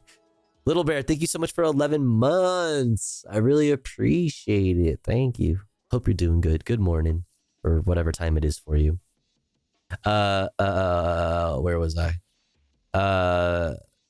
That campaign, the group says, led to nearly 3,000 armed service members sending protected communications to their congressional representatives calling for an end to the wars and occupations in Iraq and Afghanistan. Former Ohio Representative Dennis Kucinich helped deliver over 1,000 signatures to Congress on a statement that carried the calls. Senior Airman Larry Herbert, who was seeking conscientious objector status, told The Intercept that he views the new effort as baseline action that every service member should take part in. This is your constitutional right, and I advise everyone to exercise that right, he said. Whether you like to believe it or not, the Department of Defense supports the missions that kills innocent Palestinians. We cannot just ignore this fact. Yeah, man, you love to see it, dude. Like, you love to see it. Each one of these resignations, whether it's in the State Department or just, you know, generally in the Biden administration or in the military, throughout the military, each one inspires another one. Each resignation gives hope and confidence to another person who is thinking about doing the same thing. And you're seeing this more and more, and I believe that we will continue, because each one of these people, when interviewed, each time this has happened, and we've covered it here, each time they're interviewed, they say that there are multiple people in their department or in their, you know, friends that are also in the military or working in the State Department, wherever it is, that feel the same way, and thank them for, you know, bringing, you know, shedding light on this sentiment being present in, you know, in these, like, you know, and, you know, entities, whether it's the government entity or the military. And yeah, shouts out to them. Respect to veterans who become anti-imperialist activists trying to right the wrongs they committed. Yes. Like, you know, this applies like the same way that we say the only good cop is a cop that is not a cop anymore. The only good cop is a cop who quits his job. Same thing applies to anybody in any of you know, in any of these organizations or these institutions, in the military. It applies all around. It's really disgusting how they get you when you're low and basically lie to you to keep you there. Yeah, like each story is the same. Like the person was homeless, and the military, like, you know, was their way out of homelessness. Or somebody was like, you know, the other person was inspired after 9/11 and then saw 9/11 unfolding again, you know, in front of their eyes, you know, with October 7th and everything. Also, I think if you want to radicalize people against Israel, you just send them to Israel, not on Birthright, and show them the stuff IDF and IOF soldiers have been posting. Yeah, the thing is, if you go there, you don't get that. You get the Birthright experience, essentially, which is the experience that the Air Force engineer, the main subject of this article from The Intercept, that's an experience that they had when they visited Israel to study missile fucking stuff, like missile guidance systems or whatever. He had like the rosy, was given like the rosy, rosy-eyed picture of Israel. I mean, he was also an evangelical, right? He's also an evangelical Christian and grew up as a Christian nationalist in a Christian nationalist evangelical family. So yeah, there's also that. It also always makes me hopeful that when people do the right thing, others got the courage. Exactly. Yeah, that's what I'm saying, is that like each one of these stories has influenced the next story. Like each one talks about the previous one. Like in this guy talked about Man, the last name Man. I can't remember. What's the first name? Here. Yeah. Jewish Major Harrison Mann. When I said Maj, Jewish Maj. Major Harrison Mann, recently from the U.S. Army.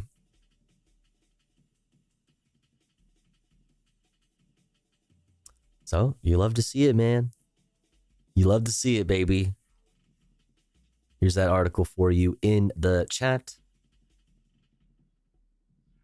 And I think that's a good spot to cap off our news and politics content for the night. I think we can finish off on some fun stuff. What's up, Crash Test Zombie? Good morning. Today is already going to be a great day because I get to wake up with one of my favorite streamers. Aw, that's sweet. Good morning. I'm feeling pretty Maj today. Yeah, Maj. Yeah. Honestly, real. Honestly, real. All right, chat. Coming up in literally 4 minutes and 20 seconds. Nice. It's gonna be an ad break. Okay. So before we get into fun content, all right, we're gonna run an ad break right now. Okay, because here at the Tofu Ghost broadcast, when we run ads, we run them while I'm away from the stream. That way, even if you're unsubscribed, you don't miss out on any of the content. But if you would like to support the stream and get access to cool Tofu Ghost emotes as well as an ad-free viewing experience, all you got to do is subscribe for $5 or for free with the Twitch Prime. Or let's say you're already subscribed to the channel and you're feeling generous and you have the means to. Maybe consider upgrading your sub to tier 2 or tier 3 to get access to exclusive emotes. Or consider gifting a sub to somebody like Animated Sarah on Twitter, or Naughty Fox, or Ashfen, or ASD, or whoever else in the chat is not subbed. You know what I mean? That way they can also enjoy the Tofu Ghost emotes and an ad-free viewing experience with the rest of the community. You can also throw bits or a dono my way. All of these things go towards helping me continue the stream full time. This is my main source of income. So if you enjoy the content, you enjoy the stream, you enjoy the community, please do consider supporting. That way, you know, we can keep it going. Yo, James, thank you so much for gifting 3 months to Ash. That's so generous. Thank you so much. Thank you for gifting 3 months of ad-free viewing and 3 months of emotes to Ash. That's very kind. Thank you so much. Little Bear, thank you for the 100 bits. I appreciate it. Thank you. All right, chat. We'll be back in 3 minutes. Don't you go anywhere. BRB.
All right. We're back. Thanks for waiting. Thanks for hanging through the ads. If you had to sit through ads, I appreciate you. Thanks for doing that. But we're back. Yo, Violence, thank you for the 100 bits. Thank you. Thank you. Are we gonna hypers? Hypers? Listen, chat, we're at 8 out of 25 for the daily sub goal. If you were thinking about gifting any subs, now would be the #1 time to do it. Okay? Now would be the #1 time to do it. We're at 8 out of 25. You know, it would be poggers if we could hit that sub goal. But let's get into some content. Let's get into some content. Let's do it. Let's start off with some Fantano. Fantano. How do I even start this video? What is the point? The message, Banger of the year. Theme, the focus. Hello?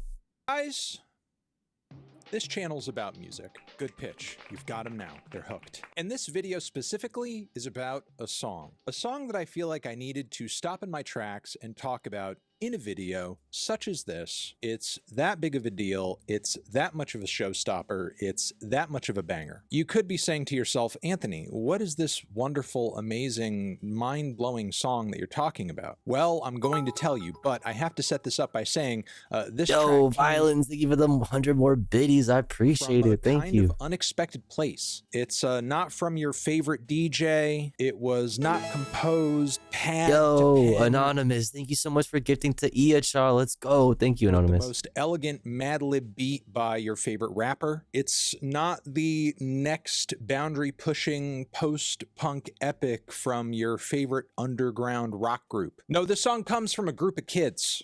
Group of Irish kids that have been featured in a new song and video that has been produced and released by a public funding radio and television company out in Ireland. So it's a government funded banger, and you guys know how much we like those over here. Thanks to the people at CPSC. But yeah, the song is titled The Spark, and it's from a group. It is unironically a fucking slapper. No, like, it's actually a slapper. Purposes of this whole thing, they're called Rhyme Island. And the track is a mix of EDM and electro and pop and some hip hop too. And, Yo, Bounce House, thank you for the 100 bits. Thank Anthony, you. Why are you talking about this? Well, what is the big deal here? Publicly funded media. Yes, publicly funded arts for the children. That is this fucking good? Are you joking? Oh, why would you cover this? Are you joking me? This is the coolest thing ever. Have you heard this song, Tofu? Yeah, it slaps. It's a fucking banger. Across the world make children's programming all the time, much of which is music-based and features the demographic of viewers that they're trying to hook with this programming. Features like, also, how many views does that video have on YouTube now? It's got to be a lot. Music too. Also, if you want to listen to kids music so bad, you could also put on some kids bop, something like that. And yeah, that much is true. But what makes this special is it actually goes really friggin' hard, like legitimately harder than most of the music I review during the year. It has no like 10K of them are LB alone. That's valid to go as hard as it does. It's to the point where if Rhyme, you have yet to hear the slap. All right, I don't know that he's gonna play it, so we're gonna do it. So we're just gonna fucking take matters into our own hands. RTE, he does play it? Oh, okay, well, shit. Drops maybe 5 to 10 more tracks that hit on the level that this song is. They're actually competing with some of your favorite music groups on the planet today and putting them to shame. So I know that I've built this up a bit, and yes, that is true, but I have no doubt that once you hear what Rhyme Island has to offer on this song, you too will be convinced. All right, so here it is right here, the song and music video for The Spark by Rhyme Island. Let's give it a taste, a spin, and you get 1.5 million views as of May 17th.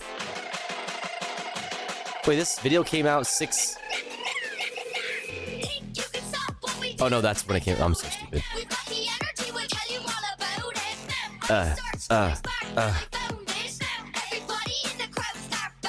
Yeah, that first loop of the hook there is just that's spicy, man. Those driving beats, those rough analog synthy electro bass lines, and just the kid shouting the hook all together is just blood pumping. And like coming out of the gate with "Think You Could Stop What We Do," I doubt it. Yeah, like, bro, if I was fucking like 10 and I heard this shit, I'd be like, yo, you know, before, I doubt it. Obviously, I wasn't thinking about stopping what these kids are doing. Wasn't even a conception in my mind. But now I'm even more scared of even just like that thought crossing my head. I am 300% convinced that these children are an unstoppable force. Think you could stop what we do? I doubt it. We got the energy, we tell you all about it. I searched for my spark and I found it. How are these kids coming through with just so much damn like swag and just forceful charisma on the camera and on the mic? Like, who hyped these children up? Bless them, protect them at all costs. Penn setting fire to the page. I couldn't live without it. You can do it like we do it, don't doubt it. Any obstacle, we find a way around it. If you're proud of who you are and what you do, shout it.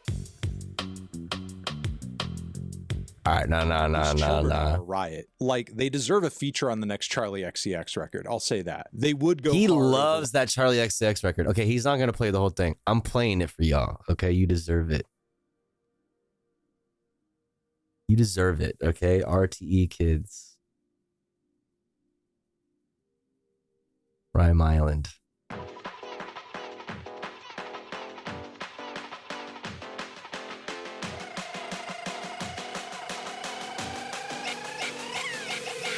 Think you can stop what we do? I doubt it. We've got the energy, we'll tell you all about it. I searched for my spark and I found Yeah. it. Everybody Yeah. in the crowd start bouncing. Bounce. You can stop what we do? I doubt it. We got the energy, we tell you all about it. Let's go. I searched for my spark and I found it. Everybody in the crowd start bouncing. I love Brad too. I haven't listened to the whole thing yet, but what I have heard, I fuck with. Page. I'll be sure you have to rock that stage. Listen to this in the car, you'll be getting mood rage. Listen up, cause what we do every day is decent. Cabin crew on stop on top of every playlist. If we see a dream, you know we're gonna chase it. So get over any fear, you have to space it. That's my passion and I couldn't live without it. You can do it like we do it, don't doubt it. Any obstacle, we find a way around it. If you're proud of who you are and what you do, shout it. Think you can stop what we do? I doubt it. We've got the energy, we'll tell you all about it. I searched for my spark and I found it. Everybody in the crowd start bouncing. Think you can stop what we do? I doubt it. We got the energy, we'll tell you all about it. I searched for my spark and I found it. Everybody in the crowd start bouncing. Cruising through my town, people be like, who are they? Moving to my music, yeah, that gets me through the day. I create my own way, feeling super slay. Express my art, that's how I communicate. In my imagination, never feeling out of place. Blast off like a rocket up the outer space. Living large, reaching for the stars. Let them all know us kids are in charge. Feeling awesome anytime I rap. Thoughts blossom when I'm on a track. Spin bars, top class, Full of energy, no cap. Crew no knows. Rhyme Island's on that map. Think you can stop what we do? I doubt it. We got the energy, we tell you all about it. I searched for my spark and I found it. Bro. Think you can stop what we do? We got the energy, we tell you all about it. I searched for my spark and I found it. Everybody in the crowd start bouncing. Fucking banger, bro. Fuck. Oh, you can't save it to a playlist because it's for kids. God damn it. What is that? I don't understand that. Can someone explain this to me? You can't save it to a playlist because it's a kids, because it's for kids. YouTube Kids. I don't understand. Like, what if a kid wants to make, like, why if the kid wants to make a playlist? Like, I don't fucking know. Like, what if a kid, like, you know, has like a totally monitored, you know, YouTube account, you know, and everything's all like great and fine, but they just like want to make playlists. Like, I don't know. I don't know, man. Silly Tofu, Rhyme Island is for kids. Man, that's fucked up. That's ageist, bro. I don't understand the playlist thing. Yeah, I mean, I want to understand. Like, I'm all for protecting kids on YouTube, man. Like, yeah, I just don't get that one specifically. I don't get it. No, there's another version, Tofu. Hold on. Another version? What? Maybe YouTube's algo is fucked if it allows kids' videos to be added to any playlist. Maybe YouTube's algo is fucked if it allows kids' videos to be added to any playlist. I don't know what you mean. The R-rated version? Yeah, where we're going to get fucking RTE adults? Like an AG Cook or a Sophie beat. Cruising through my town, people be like, who are they? Moving to my music, yeah, that gets me through the day. I create my own way, feeling super slay. Express my art, that's how I communicate. In my imagination, never feeling out of place. Blast off like a rocket up the outer space. Loving the group chemistry. Couple bars for each person additionally in the second half of the song. Everyone's feeling collectively creative, backing each other up, reinforcing a similar vibe. There's group cohesion and focus. They're basically the Irish Children Wu-Tang Clan. There's no debate. The Irish Kids Wu-Tang Clan. Let's discuss. I'm fuck with that. I fuck with that. I think they deserve that title. The Irish Kids Wu-Tang Clan. That's fire. Rhyme Island. The Spark.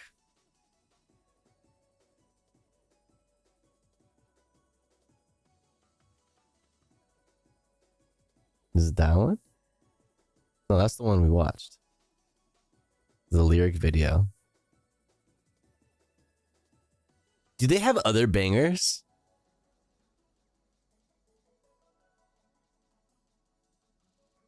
This system? Yup. Oh, that. Celtic. Explain.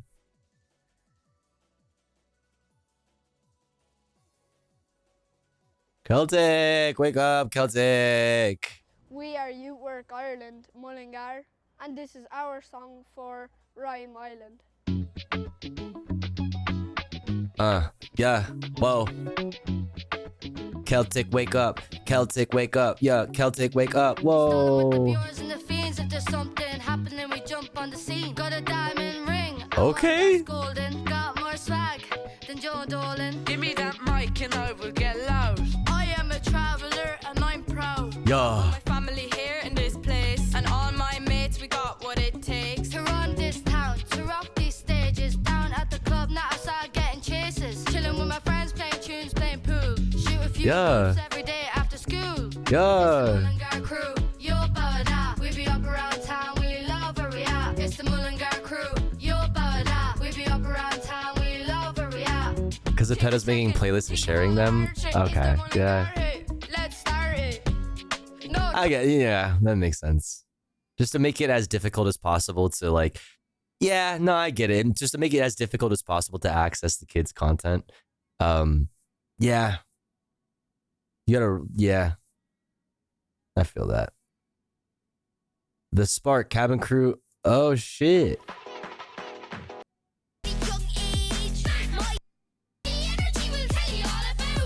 Let's fucking go, dude. Well, we got it. We got a new fucking hype. Hell yeah. W.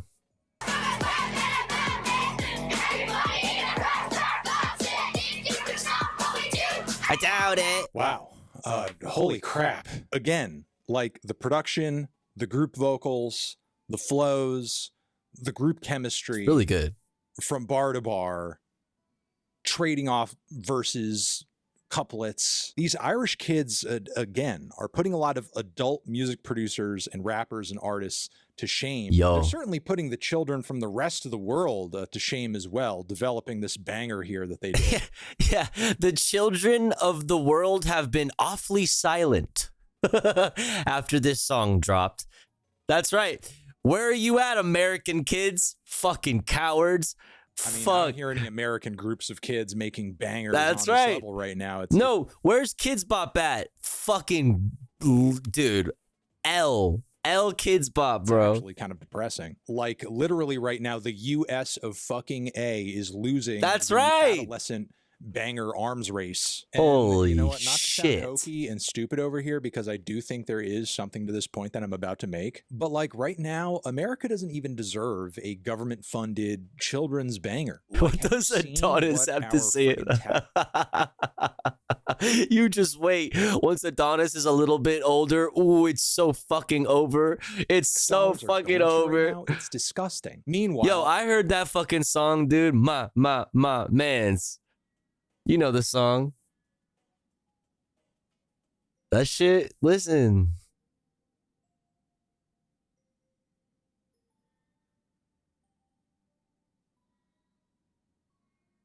Has anyone asked Ja Rule? Don't talk to my man Like that. I like it. Would you like it? My man. My man. Don't talk to my man Right. like that. I like it when you like it. Yeah. Hey, My this beat is actually fire though. my My man. You know which one you want. Yeah. I don't care which one you want. You can take I heard he's an industry player. whatever. I don't care what you do. I will wear your washing for you. Nah. This is the only I want. Nah. You will watch it yourself after. Nah. If you get them dirty, I don't.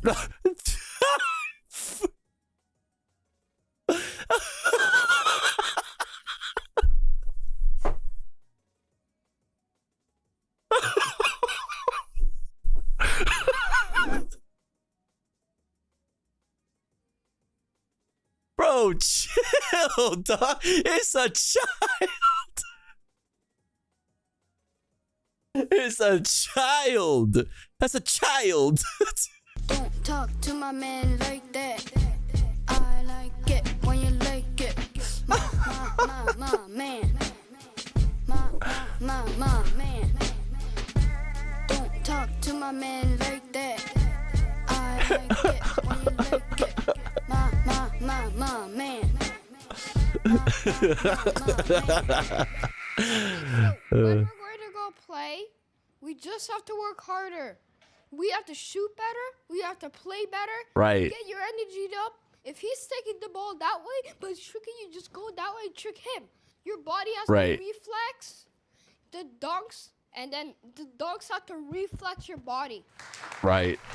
I was waiting for this moment to arrive. I was driving in the car and I matched my car. Right.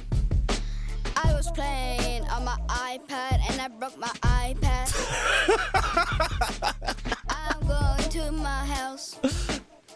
I was playing with my fucking iPad, then I broke my iPad. Man, now I'm sad. Whoa, let's. Hey. I'm saying hi to my dad and I have to go change. Had to say hi to my dad. Whoa. I'm playing basketball. This is how much I want to record. 10,000 days and I know. Whoa. 10,000 weekends and you know. 10,000 hours and you know. 10,000 everything and you know. And you know how much. Don't talk to my man like that. Okay, this went a little too long. When you like it. It's not even 3 minutes, and I'm like, please, it's still going. It's wholesome. It's fun. Okay, like, it's fun. He's with all his friends. They're playing basketball. You know what I mean? They're fucking whatever.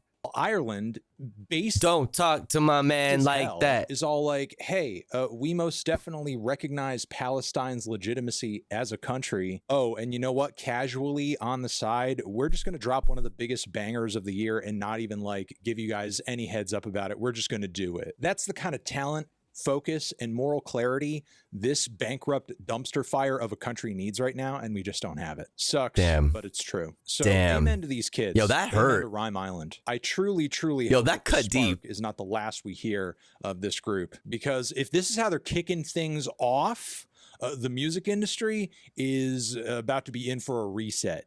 That's right. W Ireland. Hey everyone, Anthony Fantano here. Let's look at more Fantani. Anthony Fantani. This is so stupid. This is so stupid, says Anthony Fantano. Let's check it out. The internet's busiest music nerd. I hope you're doing well. And it's time for a bit of an interesting update on the most insane and expensive album known to man. You guessed it, we're talking about the 7th full-length album from the legendary hip-hop outfit Wu-Tang Clan, Once Upon a Time in Shaolin, which, if you remember the storied history of this record, was released about 10 years ago. A single copy was printed, the expectation being that there could be no additional copies or any public dissemination of the album until the year 2103. The thing is, like, the album's gonna drop and then we're gonna be like, someone's gonna fucking finally leak it.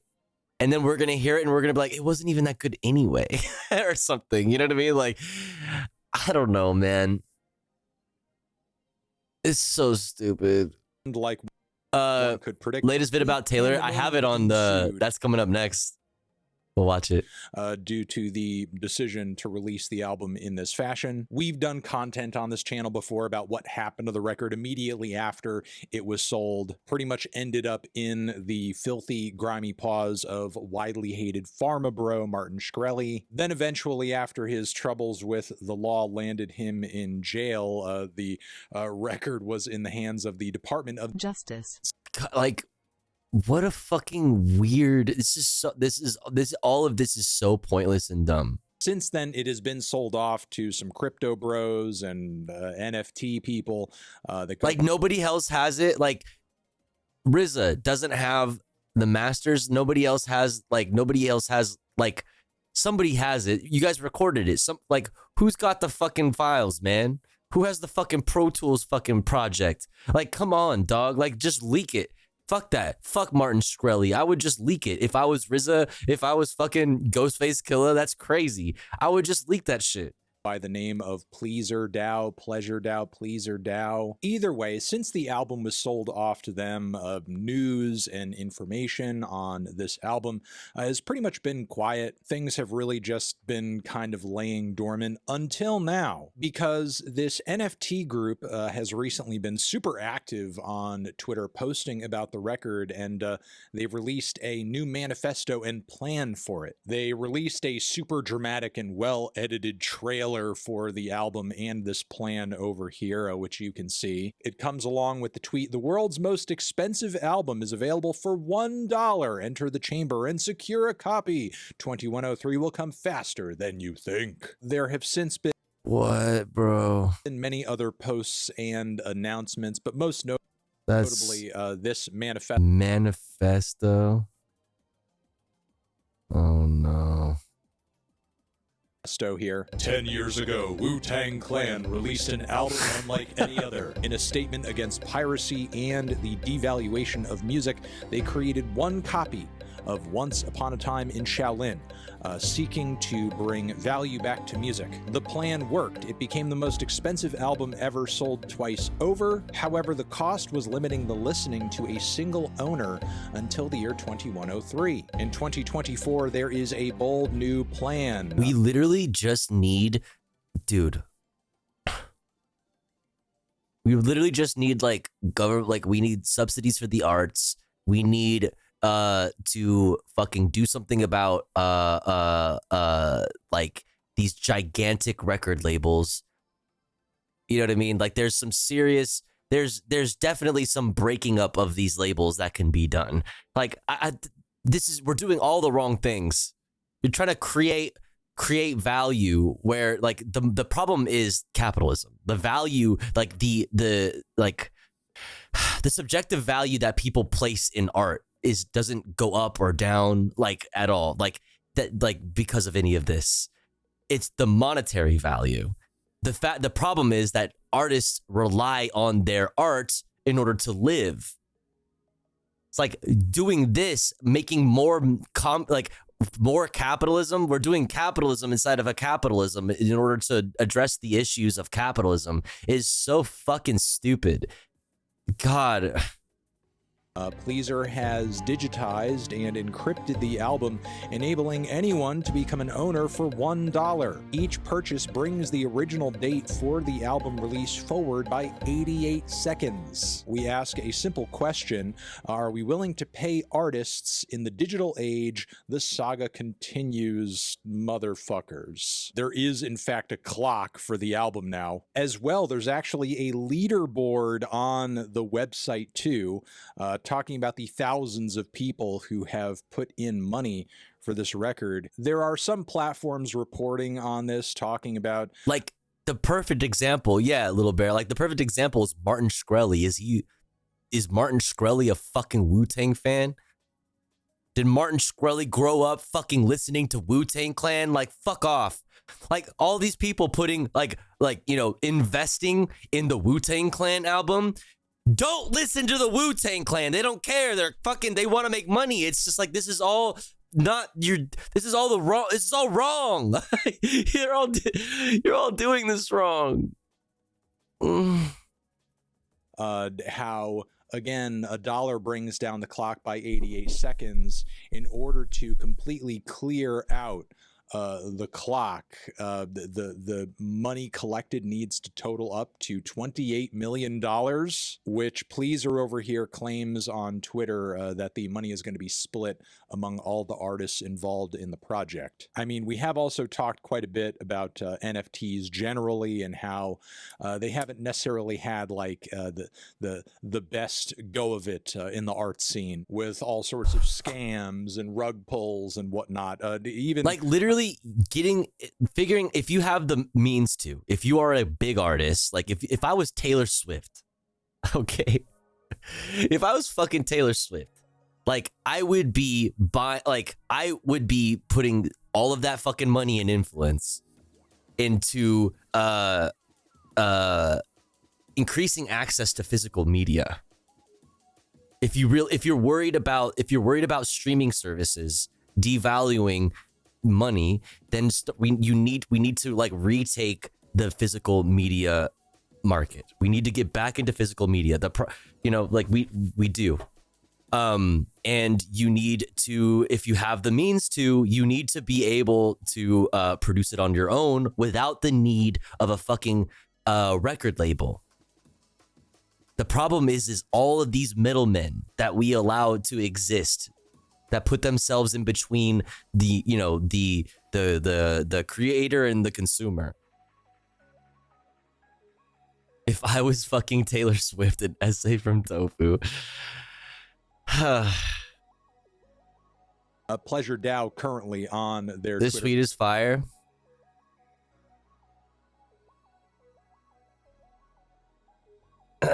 What's going on? Oh no. Oh no, wait. Oh god. Oh. Okay, let's see. Actually I see the way of LGBT. Oh, I've seen this. Okay. God, this person, bro. Oh, Jesus. Voting is heterosexual. Okay, I guess I'll read it for people who haven't seen it. Okay, so the original screenshot is a tweet of fucking Brianna Wu's. I don't think that's true at all. I actually see it the other way. If LGBT people, God, if you don't know who this person is, like, please turn off the stream right now. Like, if you don't know anything about this person, just like, please just for a little bit, just like open up a new tab, mute this one, open up a new tab, look at something else, like do something else for a second. Like, don't fucking pay attention to this person. Okay, this person is fucking a joke. It's a joke. Holy fuck. Not like a funny one though. Like very not funny at all. Anyways, all right. Now that you've all clicked away for a moment, I don't think that's true at all. I actually see it the other way. Because I don't want to fucking explain to you it like Brianna Wu's lore. Like I don't want to talk about Brianna Wu on my stream. Like I don't want to, right? Like I don't want to do all that. But anyway, I actually see it the other way. If LGBT people truly want equal rights, that means equal responsibility. At a certain point, we need to be productive members of society like anyone else. And being productive, okay, being a productive member of society in this case is like, you know, like the rigid gender roles, like traditional gender roles. Like, you know, if trans women really want to be women, they gotta like be barefoot in fucking, you know, in the kitchen, whatever the fuck. That means participating in our communities, raising kids if we have the opportunity, having stable partnerships. Like literally, like it's the nuclear family, but like trans. Like, okay, bud. Anyway, voting, or then this person says, you don't get to equality by treating heterosexual norms as superior and aspirational. Okay. Voting is heterosexual. Being in stable relationships is heterosexual. If you want to be in a polyamorous, anarchist, communist, okay.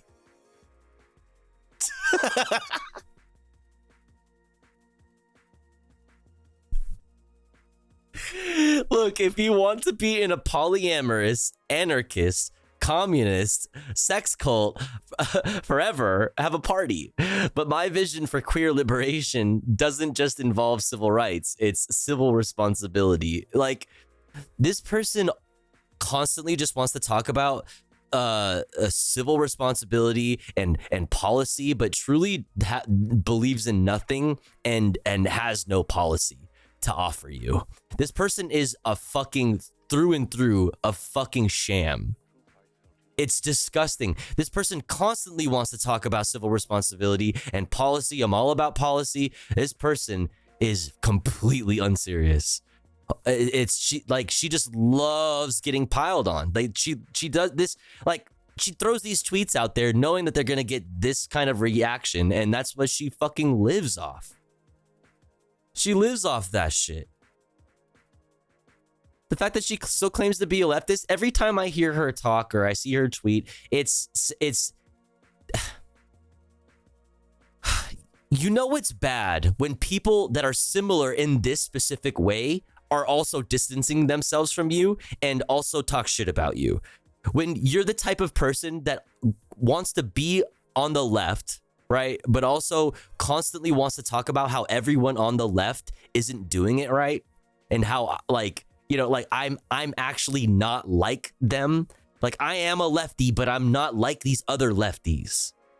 Like, it's funny that people that are also like that are lefties, that are people like generally on the left, but like love to make their whole thing about separating themselves aesthetically from the rest of the left. Those other people hate you also. Nobody likes you. You cozy up to actual fucking fascists and tell them nice things. You say nice things about them. You say nice things to fascists. and people are like civil towards you when you do that. And you think that you're like making some kind of progress, or that like that means you're serious about something. It's pathetic. It's fuck, dude. Like, talk about making like, being a bad look for your community. God, man. Anyways, fuck, I hate her. It's terrible. Fuck. Anyways, Anthony Fantano here. Brianna Wu Tano here. The internet's most annoying fucking liberal. What does sexual freedom have to do with productivity or civil responsibility? Yes, right off the bat. Yes. Am I stripped of my capacity to contribute to society when I let 3 communists take turns sitting on my face?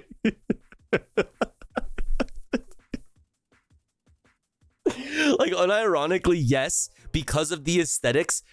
To someone like Brianna Wu, unironically, yes, because of how it might look to my fascist friends.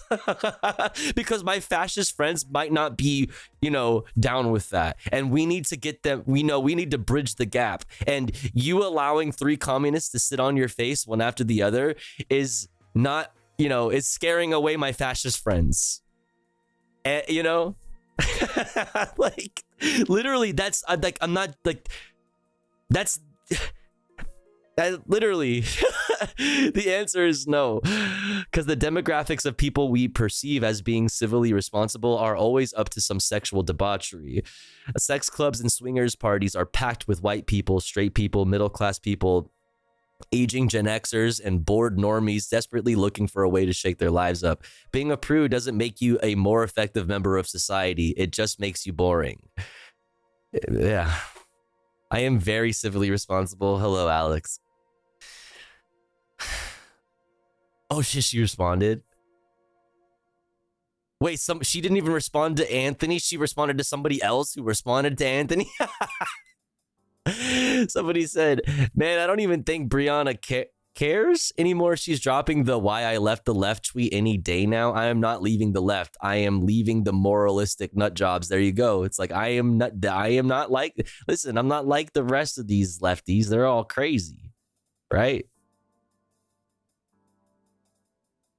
Oh, that's funny as shit. Well, there you go. There you go, chat. The rare time where you see me like talk about somebody like this on the fucking stream. Page has put up a few posts about scammers making rip-off Twitter accounts advertising the same thing, trying to collect money off of unsuspecting people who also want to have access to the album. This whole NFT thing still to this day not very well regulated, which is why I do want to explicitly That's literally the whole say, point. while I am talking... Gotta get ready for work. Glad I got to catch your stream for a bit. Tofu. Yo, Ash, good to see you. Hope you're doing good. And I hope you have a good day at work. About this, and I do find the progression of where this album has landed very interesting. Former pharmaceutical exec Martin Shkreli sued for copying and streaming rare Wu-Tang Clan albums. I absolutely fucking nerd. Positively don't support this method of trying to unlock the record for everybody. I'm just worried about the various potentially skeevy things that could happen between point A, collecting money for the album, and point B, releasing the album for everyone to hear. Again, while I do find this interesting, and it is most certainly news, do not take this video as an endorsement or encouragement on my part to tell you, hey, go throw a bunch of your money in trying to unlock the Wu-Tang album. And if you do watch this video and then go and decide to do that, I wish you all the luck in the world. And I don't say this to make fun of anybody or attack anybody. Bro, who's got the fucking, like, who's got the zip file? Like, who's got it? Like, fuck all this shit. Who's got it? Like, fuck all that shit. Who's got the fucking, like, who's got the fucking leaks, dude? That's crazy. Or piss in. You got it, Alex? Drop that shit. Or anything like that. I'm just merely skeptical of anything having to do with this world. Fuck out of here. The multiple times and ways in which it has. Like, there's already ways that you can do this. It's called, like, limited edition vinyl, limited edition tapes. Like, this is a thing. You could just make it physical release only. Physical release only, or at least for a certain time, while people buy up all of the physical copies. And and if you have the money, if you are an institution like fucking the Wu-Tang Clan, you probably have access to cash to be able to make that happen, where you don't need a middleman to do it for you. You don't need to rely on a record label to be able to put the cash up front to be able to print a bunch of records. If you are a huge artist, that's what I was saying. Like, if I was Taylor Swift, I would just be I would be everything about the process. I would be the whole process. I would print my own vinyl, and there would only be like, a certain thousands of, amount of fucking records out at a time. And then you can charge the amount that you feel is, appropriate for your art. You're gonna deal with piracy, yeah, but like, we live fucking under capitalism and like honestly based. Like go off and pirate my shit. But the people who care about the art and want to pay the full amount and do that will do it. They'll do it. Because you can pirate it, you can get a recording, a zip file with all the MP3s somebody ripped off of theirs that they bought, but it's not the same thing. You don't have the fucking 1 out of 500 of the purple vinyl that was released. Go off, like pirate that shit. Pirate all day. We need to be doing something about these huge fucking record labels. We need to be doing something about these fucking streaming services. Until we're able to do something about that, like, shit. Twined with music very negatively. And for a minute, I was kind of resting easy and breathing a sigh of relief because more or less trying to rip off music fans using coins, using NFTs. Yeah, Sauce, that's true. Yeah. Things like that kind of died down and washed out with the tide. And I'm afraid of something like this kind of bringing it back. But yeah, that sort of seems to be the current possible process by which this record could potentially make it into everyone's hands. I guess we will just have to wait and see if that actually happens.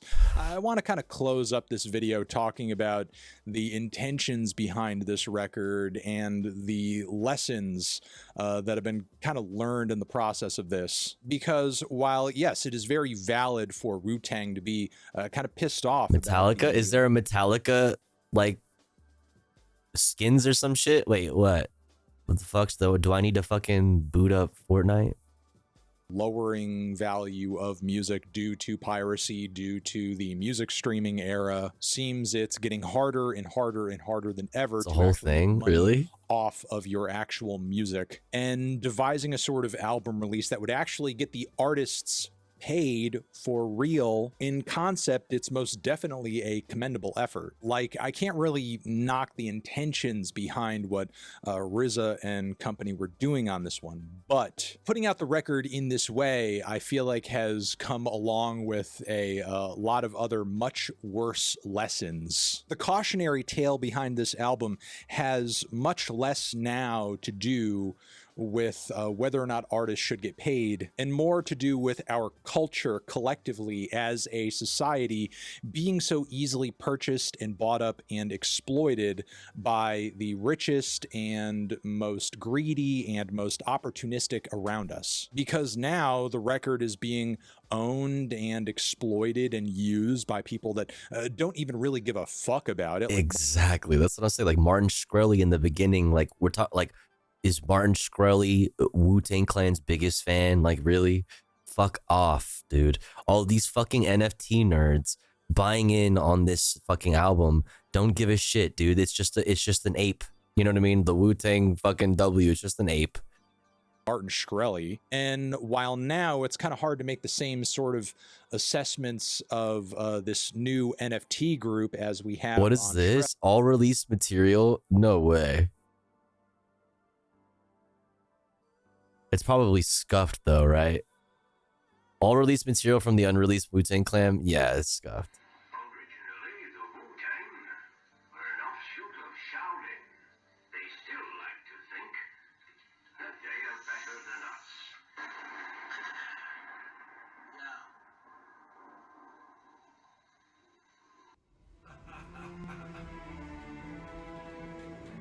Welcome. Time to shoot back down to the 36 chambers. Yeah, scuffed. I don't even want to listen to that.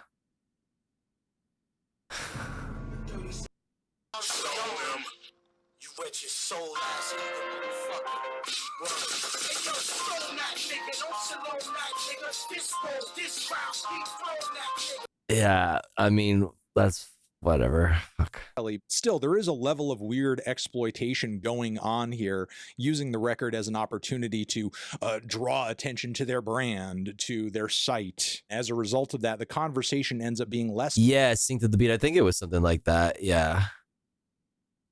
about getting artists paid, artists who don't have the brand recognition of Wu-Tang Clan and don't have the ability to drop one single album with one single copy of it and get a fat payday out of it. Because how does the lesson of what's going on here ripple out into an effect that positively impacts everybody else who's trying to make a buck off their music? The dichotomy of this whole situation is more one of haves and have-nots. Do you have the fame and clout and cultural recognition that would allow you to drop an album in this fashion and get paid tons of money? Sorry, if not, you're fucked. Do you have the money to be able to buy such an album so you can actually hear it for yourself? Well, if not, you're double fucked. Yeah. So again, while it doesn't do anything, it doesn't solve the problem. Like it doesn't solve the problem it says it's addressing.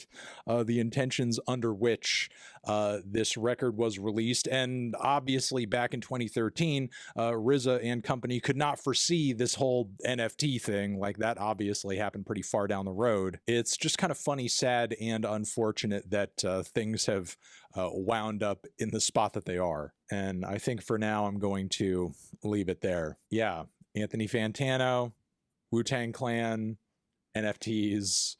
Forever. Right next to my head is another video that you could check out. Hit that up or the link to subscribe. He said it wrong. He did it wrong. Internet forever.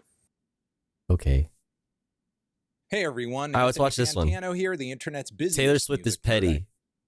Let's find out why. I hope you're doing well. Let's talk about something we don't often dive too deep into on this channel, the charts. Yes, the Billboard charts, the most popular singles and albums out there today. They're not usually that interesting of a topic, and because you're normal, you're most likely not aware that for the past 7 weeks, without fail, the #1 top dog on the album's chart has been Taylor Swift's Tortured Poets Department. That's right. Despite some pretty massive pop artists as of late dropping new LPs, putting their hat in the ring, they have been deprived of that #1 spot. Dua Lipa, Billie Eilish most recently, whose numbers in her first week of sales and streams fell just below Taylor's. Now, for any of you who actually heard the Tortured Poets Department and observed the general reception of the album, you might be kind of confused. Why is the record still like sitting at the highest spot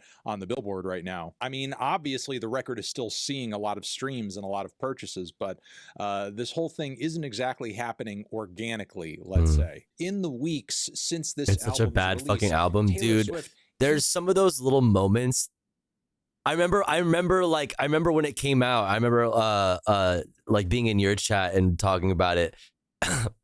There are little moments that are so fucking beyond cringe that it's impossible to get over. Like, I know that that's part of it. Like, a Swiftie would tell you that the corniness is the vibe.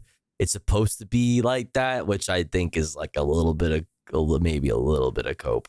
But I don't know. It's just too much for me, man. It's just way over the top for like a full grown ass woman to be saying shit, be saying shit like that. It's wild. I don't know. It's cringe. New versions of the album, like the one about like making out like in high school and shit, and is so makes me so uncomfortable.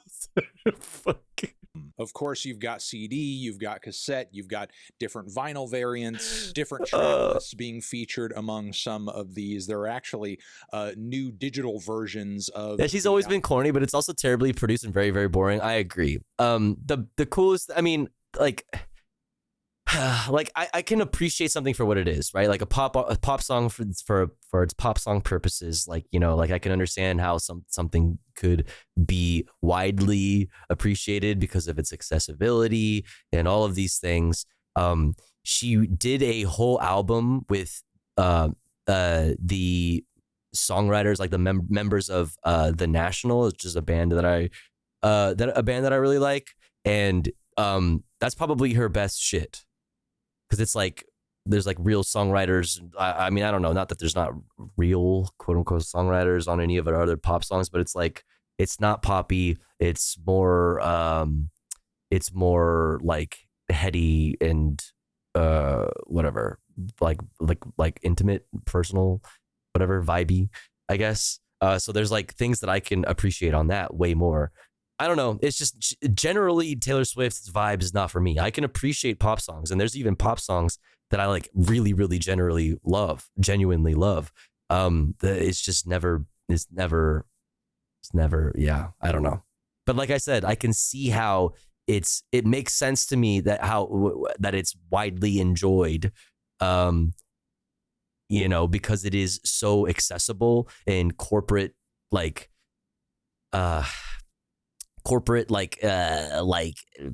brand friendly, I guess to say so to say.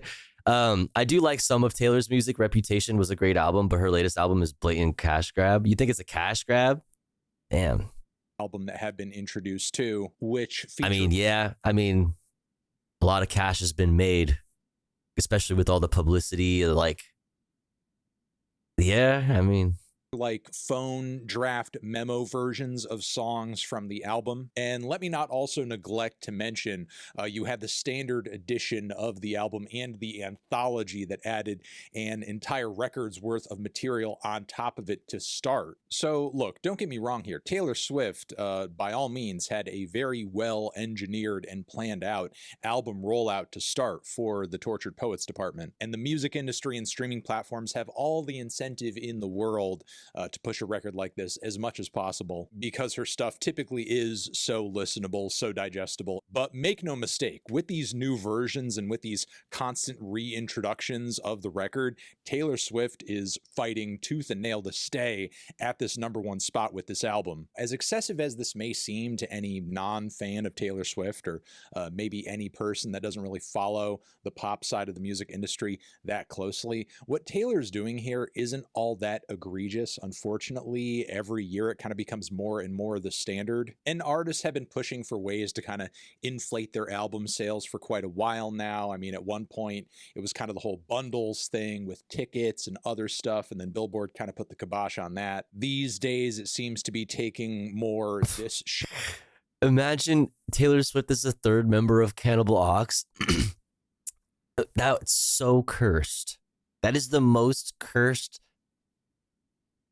Those two, Taylor Swift and Cannibal Ox, have not been spoken ever in the same sentence. Like those, you did it first just now. Those two things have never been said in the same sentence until now. I mean, even Billie Eilish herself has tons and tons of different variants of her new record out now. Yeah, so this is what I was talking about earlier. Like, especially if you limit your release to a physical only, at the very least for a certain amount of time before you release it to streaming services, there's a way that you can capitalize off your, like if the issue you're trying to fix here is like you're not getting what you believe your work is worth. Yeah, like there's things that you can do that aren't NFTs. Like I don't know what to tell you, dude. Like there are things that you can do that aren't like making one album and then Martin, I don't know. It's just so stupid. It was just a huge waste of time. Vast Air and Taylor Swift. It doesn't even make sense. So, I mean, this is just kind of the current day game of the music industry. And ultimately, you can't really be mad at Taylor per se for just kind of playing it better. But I feel like... and it gets ripped and put on the web, right? But nobody has like I was saying earlier, that's right. But you don't have the purple and pink swirly vinyl, you know what I mean? Like out of 300 from the first wave of the release of this record. Like there's like usually records that are like stay popular over time. They have they're like waves of record releases. So there's like a first pressing, a second pressing, a third pressing, and so on. Like the first pressing is like this is the first time this album went to the vinyl plant and made a huge fucking supply of records to sell. And send out to record stores or to take on tour or to sell online. There was like, I don't know, fucking 5,000 made or some shit like that. 5,000, 10,000 made. And then once that sells out, you make the second pressing. And a lot of people will do like special colorways or like things like that, maybe different album artwork to make them special and unique to only that. So like I'm saying, you can rip it and put it on the web, but you know, whatever, you can fucking put the MP3s up on the internet somewhere, fine. But you still don't have that. So like the fans of the music who actually appreciate it and get that and place that value in the music that the artists want to get for their art, the value that they see is, you know, it is worth, see it being worth. Those real fans, those real appreciators of art, of the art specifically, will be willing to give that because they see it as worth that too.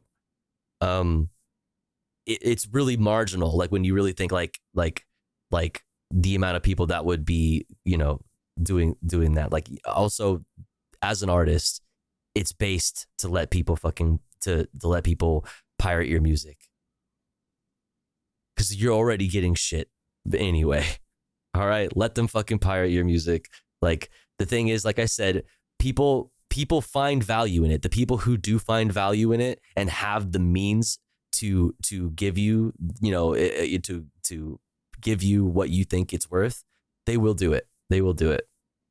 The rap group Arm & Hammer have 2 albums that you can only get as vinyl at their concerts or pirate it. 1, I love Arm & Hammer. 2, there you fucking go. Exactly. Exclusivity. Like you gotta kind of like gatekeep the art. Like the people who really want the art have to kind of do a little something to get to it. You know, they can't just pop on Spotify to get certain pieces of art.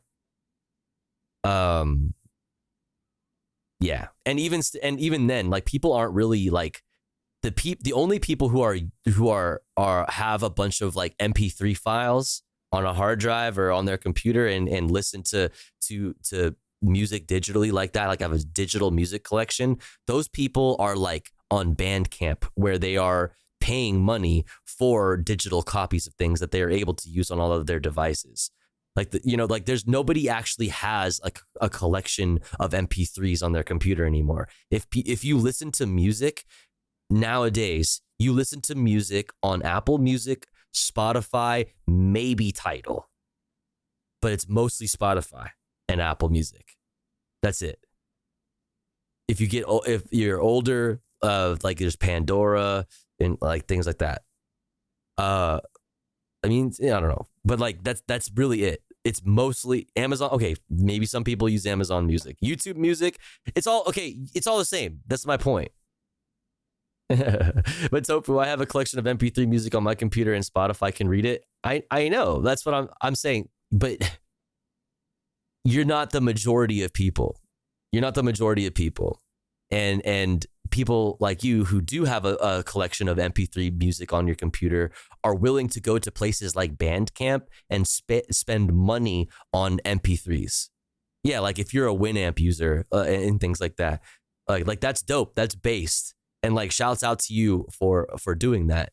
You know what I mean? Like if you still like the convenience of streaming your music, you know, but you also like want to like pay money, you know, that you feel like it's worth. So yeah, I don't know. Yeah.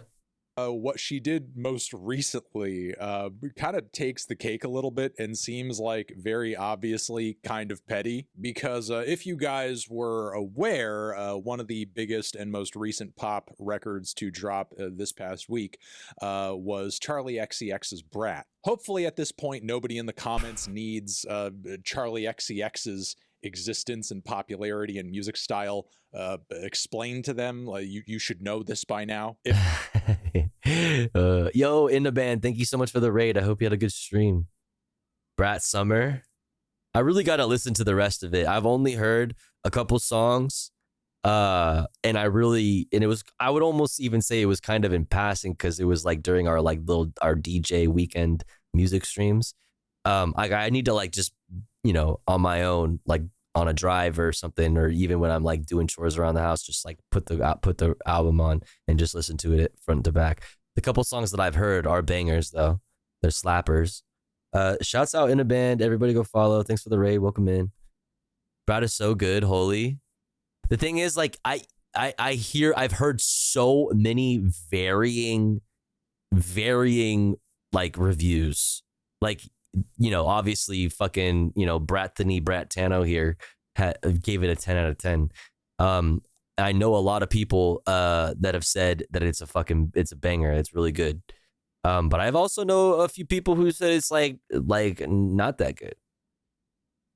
Or that like there's some good songs and then there's some songs that are mid as hell. You know what I'm saying? What's up, Mixilla? Thank you. If not, maybe go check out. So I got to see for myself. You know what I'm saying? I mean, I'm pretty like, you know, if you stick around for, you know, you probably know my music taste if you're around a lot. Like I'm all over the place. So I enjoy a lot of things. So I probably will like it. Those people are homophobic. You might be that, you know, it is June. It is June. Yo, James, thank you so much for gifting a sub to trans women. I really appreciate it. Thank you so much. Thank you. Out my Brat review. Go check out her past projects. Check out everything. Either way, I've been enjoying Charlie's stuff for quite a while, and she has kind of a reputation for being one of these, I would say mid-tier, not in an insulting way, you know, almost like cult following type pop artists, where their style and their I'm also entering my vinyl phase, but I don't have a vinyl player. One, it's a fucking record player. Two, get you one. I've been kind of strictly using the playlist because it's easy, but I'm gonna start using tapes and vinyl for the music nights. It's just like, you know, a little bit more effort, like actually DJing. You know? Little bit alternative, but simultaneously they do have some massive hits. So if no one calls a VCR, they call it a VHS player. Well, they're wrong. All of you are wrong. It's not a vinyl player. It's not a VHS player. You're all wrong. It's in their catalog, and while I'm right, they may not be as mainstream as a Taylor Swift, for example, they're still undeniably making pop music that is of a very high level of quality. Again, you could say this about Charlie XCX, you could say this about Carly Rae Jepsen. There are a lot of artists that kind of fit into this lane. Now, the interesting thing about Charlie and Brat is that it's her most commercially successful record to date, despite the fact that her last album, Crash, was very obviously an attempt on her part on making music that had a wider appeal. On Brat, she wasn't going for that quite as obviously, and lo and behold, this record actually ended up doing better numbers-wise. Still, though, even with Charlie killing it in record sales in the way that she has been with this album, the record was not sort of like fellow millennials, stop scaring the Zoomers. Taylor Swift being at the #1 spot on the Billboard 200 this week. I mean, as good as Charlie's sales are, they're just like not really quite at that level. The album did manage to land at #3 on Billboard though, which is really impressive for her, and it's great to see her having that success. However, Charlie isn't from the US, she's from the UK, where her fan base is a bit more saturated. Oh, like LB. Pog. Across the population. She was expected to chart much better there and was pretty likely to take that #1 spot this week. However, the same week Charlie drops this album, Taylor Swift put out a UK-only edition of the Tortured Poets Department, which was it good, LB? It seems Did you like the UK-only version? Thoughts? And too specific of a decision by Taylor and her team to not like be in reaction to Brat being released. Charlie also seemingly tried to bolster her numbers a little bit this week as well, dropping a new version of Brat that had 3 additional tracks on it, a couple of really good bangers, Spring Breakers and Guess, which have really been popping off among the fans numbers wise. And look, Charlie's sales in the UK this week for her new record were quite good, but she still was deprived of that #1 spot. Now, not all hope is lost if you even care about Brat going #1 anywhere. Nobody should really care. Like, nobody should really care. These things should, at this point, because of the botting and shit like that, like, it doesn't matter. It officially doesn't matter anymore. All the Billboard needs to be used for is like a measuring tool to get an idea of like what's going on. You know what I mean? There's just so much botting. Spotify is pushing so many doing so many weird sussy little baka things pushing artists that nobody's fucking heard of because it's pay to play. Like the streaming shit is whack. Streaming ruined like the issue that the Wu-Tang Clan were trying to address with that single album and the whole the Shkreli fucking shit. Is because the amount of money that you generate off of a stream and the decision to like, you know, to put streams at like at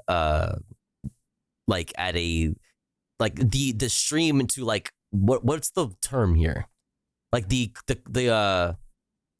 how you value like one single play as a stream to like buying a physical record. 1,000, yeah, okay, yeah, I don't know what like the best way to say that generally, but like 1,000 streams equals one sale. That's fucking insane. That's bonkers. That's bonkers. Because it's like, think about like movies, right? Like not everybody, I mean, a lot of people do, but like sometimes like a lot of movies you only need to watch once. You've experienced it. You know, you pay the price to go see the movie and you've experienced it. Right? Like music is kind of like a different thing where it's like it's this thing that you use as like a tool and you have it on in the background. Like, I don't know. It doesn't make sense. It doesn't make any sense at all. It doesn't make any sense at all. Streaming is like the new toll bridge. You pay the iron price. And one album sale is usually like 10 cents. Yeah, it's fucked. 1,000 streams equals 1 cent. Yeah.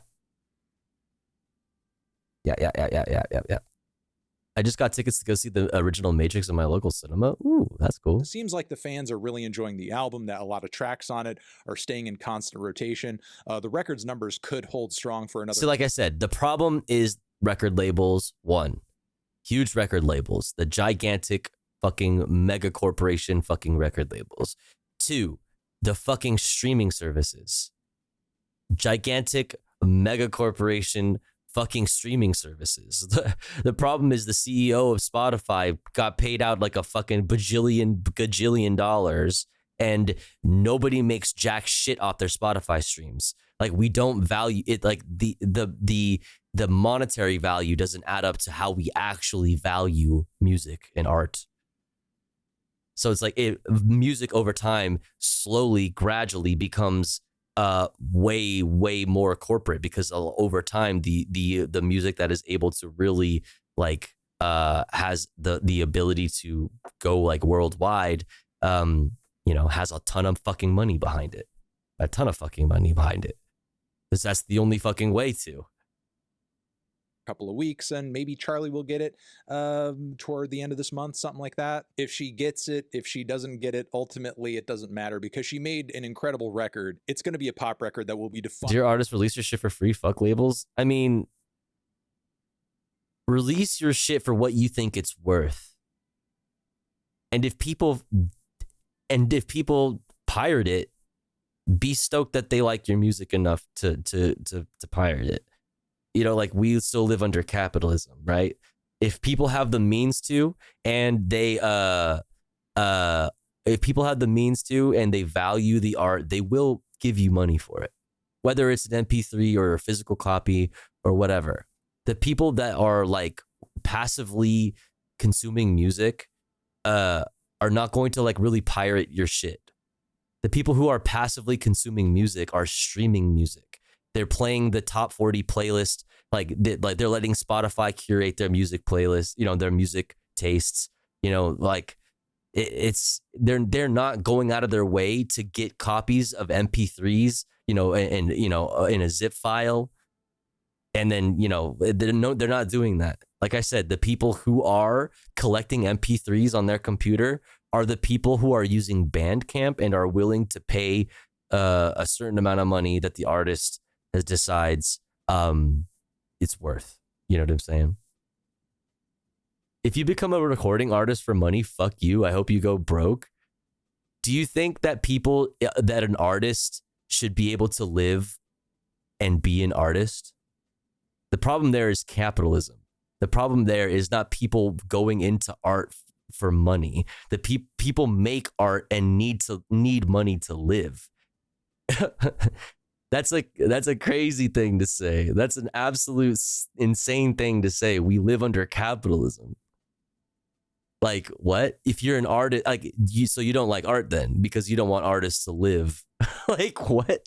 Artists, if how is somebody supposed to be a full-time artist but not like where are they going to get that money? I support the government subsidizing artists. I support that for sure. Like the government should subsidize artists. Sure, for sure. But like, if you don't think that artists should live off of their art while we live under capitalism, you don't actually like art. Like, what?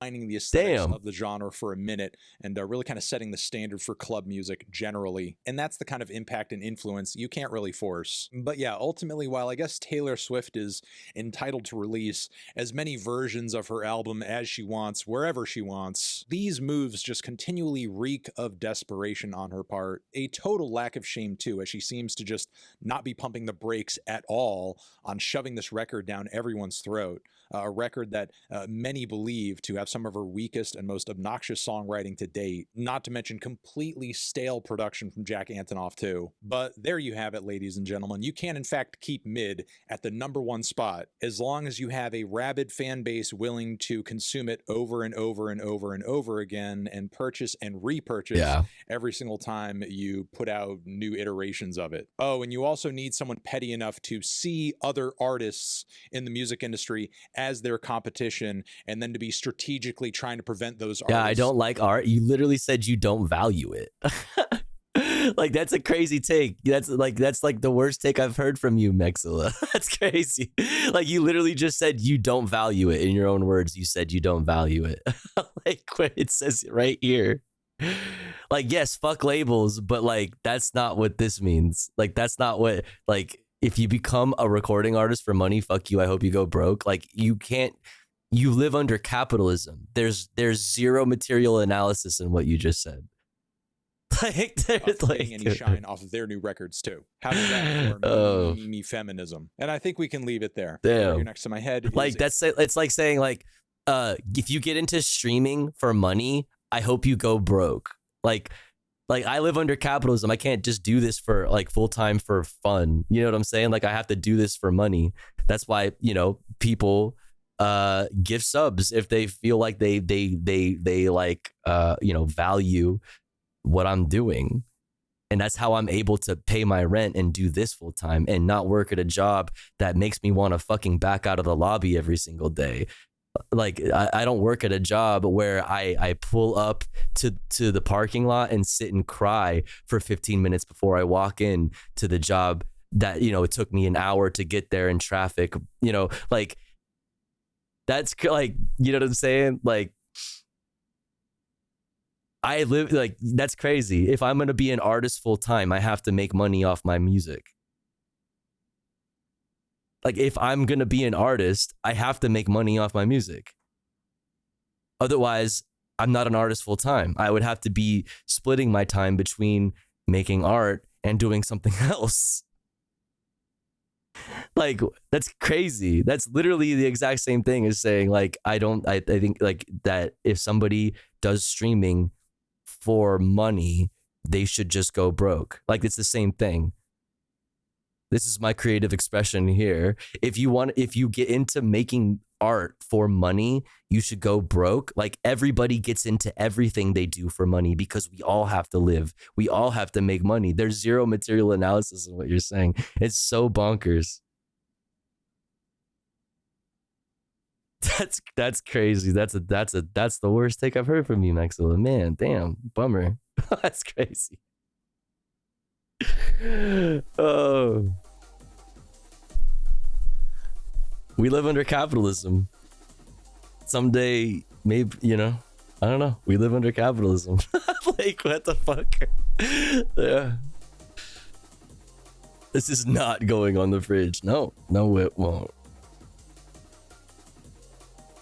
Hey, check this out. I had to be a door-to-door salesman as a kid so that we could afford band instruments. Anyone else remember those bullshit catalog fundraisers? Yo. If you want to turn your passion into a job, fuck you. That's crazy. Yep. Exactly.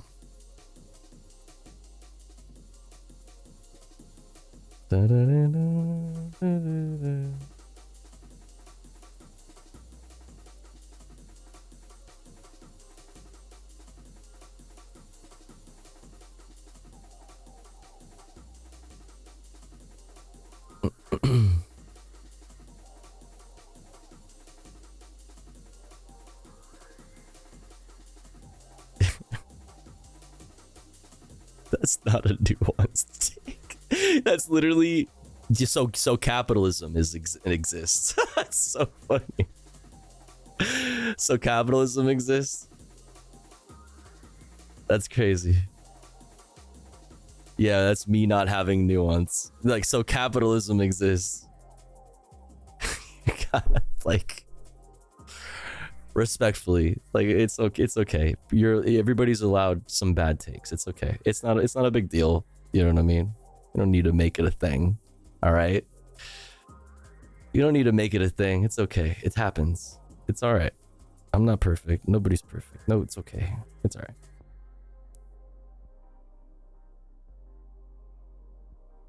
Let us dogpile now. It's okay. People can be wrong. That's okay. Like, that's fine. It's fine. It's fine. Anyways. All right, chat. All right, chat. Listen, it's been a good stream. It's been a good stream. Time to call it. Shouts out to everybody who sticks around after the news content. Dun, dun, dun, dun, dun. Let's take this party elsewhere. Let's see. Dun, dun, dun, dun. Let's see.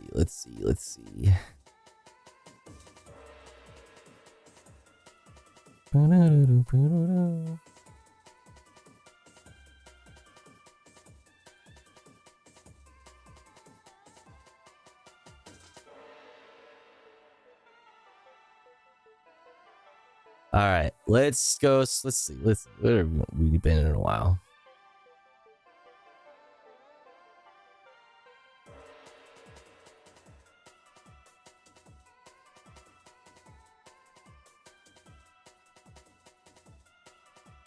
Let's just go here.